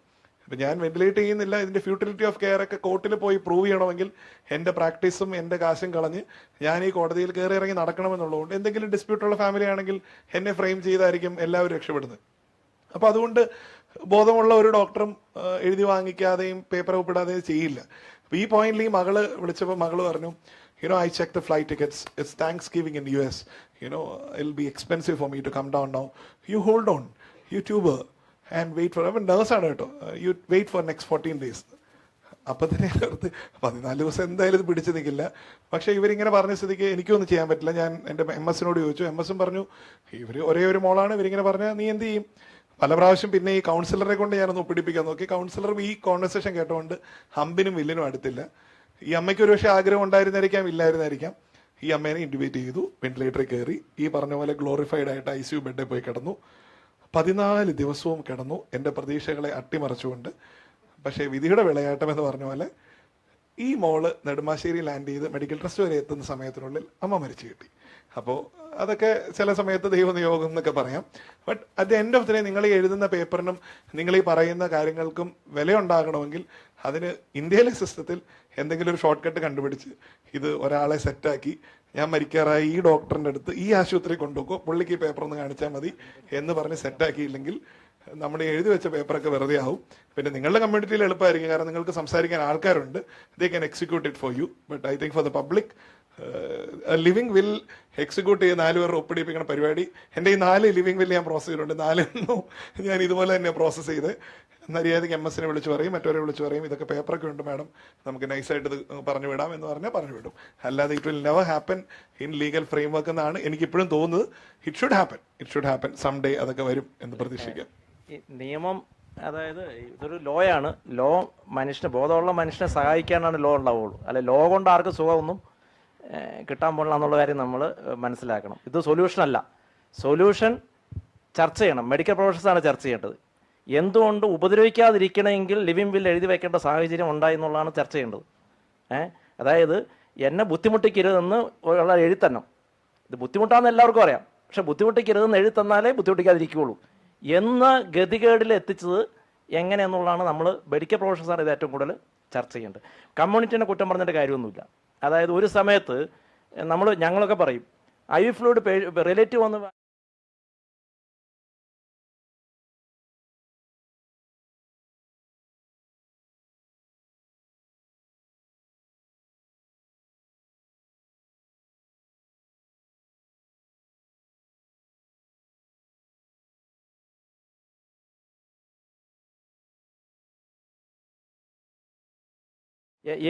വെന്റിലേറ്ററിൻ്റെ കാര്യം ഇപ്പോൾ ആദ്യ നിലയിലാണ്.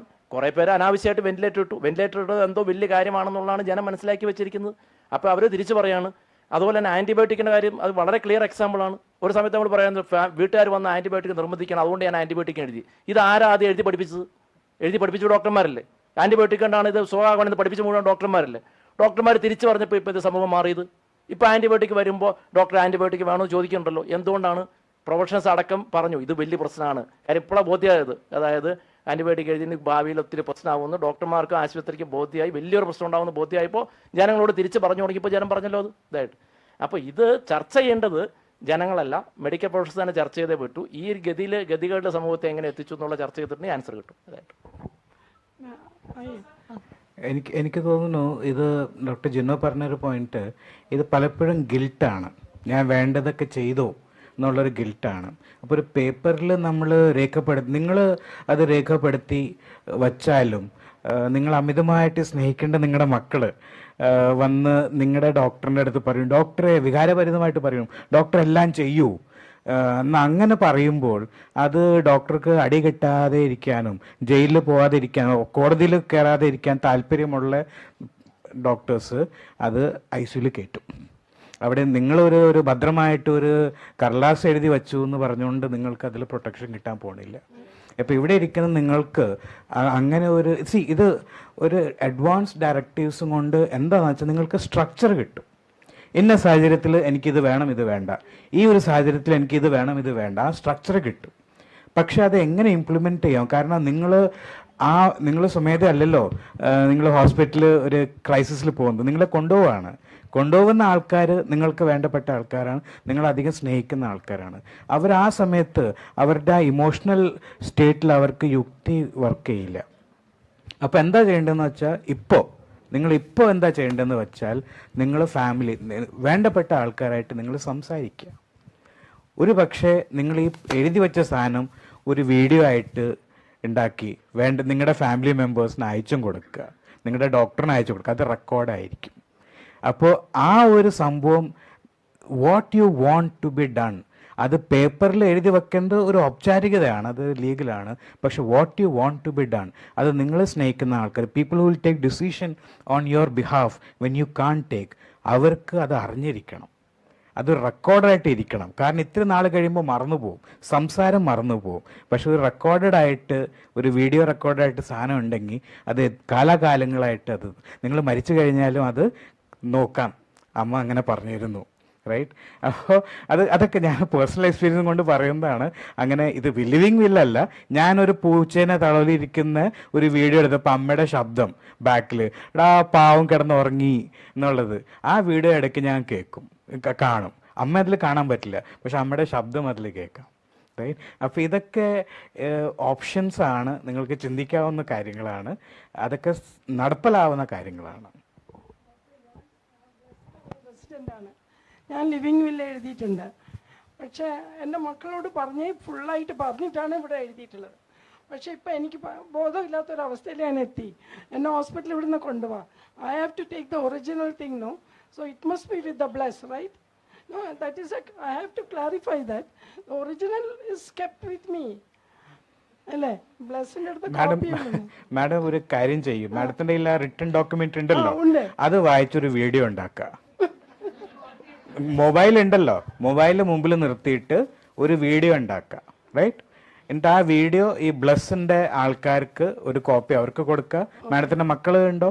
മക്കള് പുറത്താണ്, പുറത്ത് ഉണ്ട്, അവർക്ക് അത് അയച്ചു കൊടുക്കുക. അവരോട് പറഞ്ഞിട്ടുണ്ട്, എന്നിട്ടാണ് ഇതെല്ലാം എഴുതി. അല്ല, വീഡിയോ അയച്ചു കൊടുക്കൂ. ഇതാണ് ഞാൻ ഇത് ഡോക്യുമെന്റ് മാത്രമല്ല, കാരണം ഇന്നത്തെ കാലത്ത് ആർക്കെങ്കിലും ഒരു ഡോക്യുമെന്റ് വായിക്കാനുള്ള പേഷ്യൻസ് ഉണ്ടോ? ഇല്ല. വീഡിയോ കണ്ടോളൂ. പിന്നെ നിങ്ങൾ മാഡത്തിന്റെ സ്ഥിരമായിട്ടുള്ള ഡോക്ടർ ഉണ്ടാവുമല്ലോ, അവർക്ക് അയച്ചു കൊടുക്കുക. ഒന്നേക്കാളും കൂടുതൽ ഡോക്ടർ ഉണ്ടെങ്കിൽ അവർക്ക് എല്ലാവർക്കും അയച്ചു കൊടുക്കുക. ഇവിടെ സംഭവിച്ചു, എൻ്റെ ഹസ്ബൻഡ് സുഖമില്ലാണ്ട് ഇവിടെ ഒരു ഹോസ്പിറ്റലിൽ അഡ്മിറ്റ് ആയിരുന്നു. അപ്പം അദ്ദേഹം ഉള്ള സമയത്ത് തന്നെ ഞങ്ങൾ രണ്ടുപേരും പരസ്പരം പറയായിരുന്നു, നമ്മൾ രണ്ടാളും അങ്ങനത്തെ ഒരു സ്റ്റേജിലായാൽ വെന്റിലേറ്ററിൽ കയറ്റണ്ടെന്നുള്ളത്. പുള്ളി ഒരു കടലാസിൽ എഴുതി വെക്കുകയും ചെയ്ത് ഞാനും എഴുതി വെച്ചിട്ടുണ്ട്. എൻ്റെ മെഡിസിൻ്റെ ലിസ്റ്റും ഈ ഒരു എഴുത്തും എൻ്റെ വീട്ടിൽ ഫ്രണ്ട് ഡോറിൻ്റെ അടുത്ത് ഞാൻ എപ്പോഴും വെച്ചിട്ടുണ്ടായിരുന്നു. ഇപ്പം എനിക്ക് 84 വയസ്സായി. So any time anything can happen. So അവിടെ എഴുതി വെച്ചിട്ടുണ്ട്. അപ്പം ഹസ്ബൻഡ് അവിടെ കിടന്ന് ഒരു 6 ആഴ്ച കിടന്നിട്ട് ഒരു ഇമ്പ്രൂവ്മെൻ്റ് ഇല്ല. അവർ ICU കയറ്റി വെന്റിലേറ്ററിൽ കയറ്റാൻ ഞാൻ സമ്മതിച്ചില്ല. ഞാൻ പറഞ്ഞു വേണ്ടെന്ന് പറഞ്ഞു, അദ്ദേഹം പറഞ്ഞിട്ടുണ്ടെന്ന്. പക്ഷെ വീട്ടിൽ പോയി ഇത് കടലാസ് എടുത്തുകൊണ്ട് വരണം. അപ്പോൾ അവരെന്നോട് പറഞ്ഞു ഇവിടുന്ന് നിങ്ങൾ എഴുതി ഒപ്പിട്ട് തന്നാൽ ഞങ്ങളത് ഫോളോ ചെയ്യാമെന്ന്. അങ്ങനെ ഞാൻ എഴുതി കൊടുക്കേണ്ടി വന്നു. പക്ഷേ എനിക്ക് ഭയങ്കര വിഷമമായി. ഞാൻ എഴുതി കൊടുത്തതിന് ശേഷം ഐ ഫെൽറ്റ് വെരി ബാഡ്. എന്തോ ഒരു ഡെത്ത് വാറൻറ്റ് സൈൻ ചെയ്ത പോലെ എനിക്ക് തോന്നി. പക്ഷെ അങ്ങനെ പാടില്ല, എനിക്കറിയാം. അദ്ദേഹത്തിൻ്റെ എന്നുള്ള ആശയമായിരുന്നു അങ്ങനെ ഒരു സ്റ്റേജിലെത്തിയാൽ ജീവിക്കണ്ട എന്നുള്ളത്.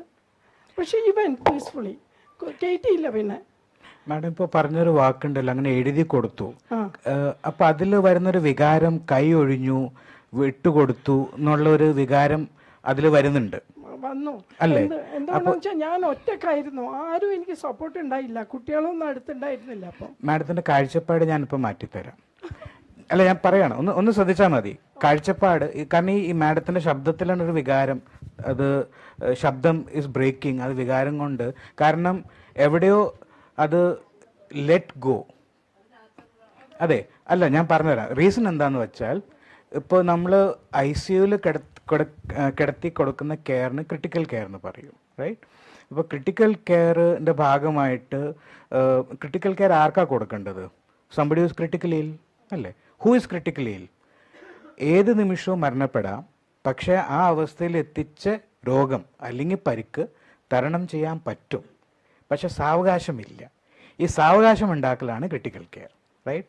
അപ്പം അതിൻ്റെ ഭാഗമായിട്ട് ഒരാൾ മരിക്കാതെ കാത്തു സൂക്ഷിക്കുന്ന ഈ വിദ്യയും പരിപാടികളാണ് ക്രിട്ടിക്കൽ കെയർ. അതിൻ്റെ ഭാഗമായിട്ട് ഒരാളെ പരമാവധി ഉപദ്രവിക്കേണ്ടേയും വരും. പക്ഷെ എന്തിനാണെന്ന് വെച്ചാൽ ആ രോഗം അല്ലെങ്കിൽ പരിക്ക് തരണം ചെയ്യാൻ അറിയുന്ന ബാക്കി ടീംസിന് രംഗപ്രവേശനം നടത്തി ആ രോഗം ഇതിൻ്റെ മുകളിൽ വർക്ക് ചെയ്യാം. അത് ക്ലിയർ ആവുമ്പോൾ ഈ വ്യക്തിയെ ക്രിട്ടിക്കൽ കെയറിൽ നിന്ന് ഊരെടുക്കാം. അപ്പോൾ ഇത് എല്ലാം ചെയ്യുന്നത് ഒരു ജീവൻ രക്ഷിക്കാൻ വേണ്ടിയാണ്. അതിൻ്റെ ഭാഗമായിട്ട് ഒരാളെ പരമാവധി ഉപദ്രവിക്കുന്നത്, ശാരീരികവും മാനസികമായിട്ടും സാമ്പത്തികമായിട്ടും ഉപദ്രവിക്കുന്നത് നമുക്ക് ന്യായീകരിക്കാം. അതിന് യുക്തിയുണ്ട്, ധാർമ്മികതയുണ്ട്. പക്ഷെ മാരാരോഗം മൂർച്ഛിച്ച് അല്ലെങ്കിൽ വാർദ്ധക്യ സഹജമായിട്ട് പല പല കാരണം കൊണ്ട് ഇനി തിരിച്ചു വരവില്ലാത്ത ഒരു വ്യക്തി, ടെർമിനൽ പേഷ്യൻറ്റിനെ നമ്മൾ ഇതേ സയൻസും ടെക്നോളജിയും ഉപയോഗിച്ച്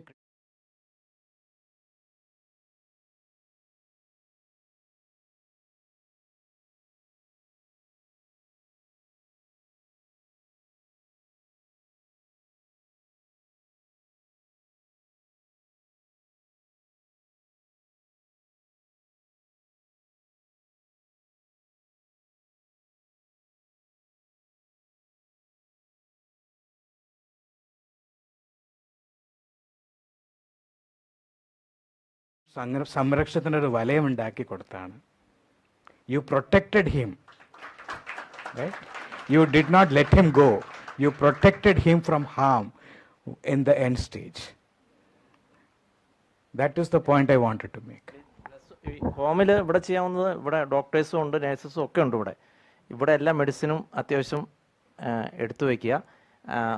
കൂടുതൽ ഹോസ്പിറ്റലിൽ കിടത്തേണ്ട കാര്യമില്ലല്ലോ. ഇവിടെ ബാക്കി വീട്ടിലൊന്നും പലപ്പോഴും ആൾക്കാരില്ല, അതിനുള്ള സിസ്റ്റം ഇല്ലാത്തതുകൊണ്ടാണ്. അപ്പോൾ ഇവിടെയൊക്കെ നമുക്ക് ആശുപത്രി കൊണ്ടുപോകേണ്ട പോലും കാര്യം ഉണ്ടാവില്ല. മിക്കവാറും ബുദ്ധിമുട്ട് ഇവിടെ തന്നെ മാനേജ് ചെയ്യാവുന്നുള്ളത്. വിജയകുമാർ സാർ അടക്കമുള്ള കുറേ ഡോക്ടേഴ്സ് ഇവിടെ ഉണ്ട് ഇതായിട്ട്. അപ്പോൾ അങ്ങനെ ചെയ്യണം എന്നുള്ളതാണ് കാര്യം. പലപ്പോഴും നമ്മൾ വീട്ടിൽ ബൈസ്റ്റാൻഡേഴ്സിനെ കൊണ്ട് ഇഞ്ചക്ഷനൊക്കെ വെപ്പിച്ച് വീട്ടിൽ വളരെ കാമ്പായിട്ട് ആൾക്കാർ പോകുന്ന സിറ്റുവേഷനുണ്ട്. അപ്പം ഈ ഹോമിൽ തീർച്ചയായിട്ടും അതിനുള്ളൊരു സൗകര്യം കൂടി, അതായത് അത്യാവശ്യം ഇങ്ങനെ ആവശ്യം വരുന്ന മെഡിസിനൊക്കെ ഇവിടെ തന്നെ ശേഖരിച്ച് വെച്ച് കൊടുക്കാനുള്ള സൗകര്യം കൂടി ഉണ്ടാവണം. അതിന് ആൾക്കാരെ ട്രെയിൻഡ് ആവണം. ഇവിടെ ആവശ്യത്തിൽ കൂടുതൽ കപ്പാസിറ്റി അതിനുണ്ട് ഇതായിട്ട്. ഓക്കെ ഓക്കെ ഐ തിങ്ക് നമ്മളെ വീട്ടിൽ വെച്ച് മരിക്കുവാണെങ്കിൽ ഒരു ഡോക്ടർ മെഡിക്കൽ പ്രാക്ടീഷണർ സർട്ടിഫൈ ചെയ്യേണ്ടെന്ന് പറഞ്ഞിരുന്നു. പക്ഷേ നമ്മളിപ്പോൾ ബ്ലസ്സിലായിക്കോട്ടെ മറ്റ് വീടുകളിൽ മരിച്ചു കഴിഞ്ഞിട്ട് നമ്മൾ മോർച്ചറിയിലേക്ക് കൊണ്ടു ചെല്ലുന്ന സമയത്ത് അവരെല്ലാവരും ഒരു ഡോക്ടറുടെ മെഡിക്കൽ സർട്ടിഫിക്കറ്റ് ചോദിക്കുന്നുണ്ട്. അതേപോലെ ഫ്യൂണറലിനായിട്ട് നമ്മൾ ക്രെമറ്റോറിയത്തിൽ ചെല്ലുമ്പോഴും അവർ മെഡിക്കൽ സർട്ടിഫിക്കറ്റ് ചോദിക്കുന്നുണ്ട്. അപ്പോൾ എന്താണ് അതിൻ്റെ ആധികാരികത? വീട്ടിൽ ആവശ്യമില്ല, പക്ഷേ ഈ സ്ഥാപനത്തിൽ മരിക്കുന്നതിന് ഇങ്ങനൊരു പ്രശ്നമുണ്ട്. അതിപ്പോൾ മാറ്റാനായിട്ട് നോക്കിക്കൊണ്ട് കാര്യം ഈ മരിച്ചു കഴിഞ്ഞാൽ അതിൻ്റെ ചടങ്ങുകളും കാര്യങ്ങളൊക്കെ ആയിട്ട് കുറേ പേപ്പർ ഫോർമാലിറ്റിയുടെ പുറകെ പോകണമെന്നുള്ള പ്രശ്നം ഒത്തിരി ഓൾഡ് ഏജ് ഹോംസ് ഇപ്പോൾ ഗവൺമെൻറ് ശ്രദ്ധപ്പെടുത്തിയിട്ടുണ്ട്.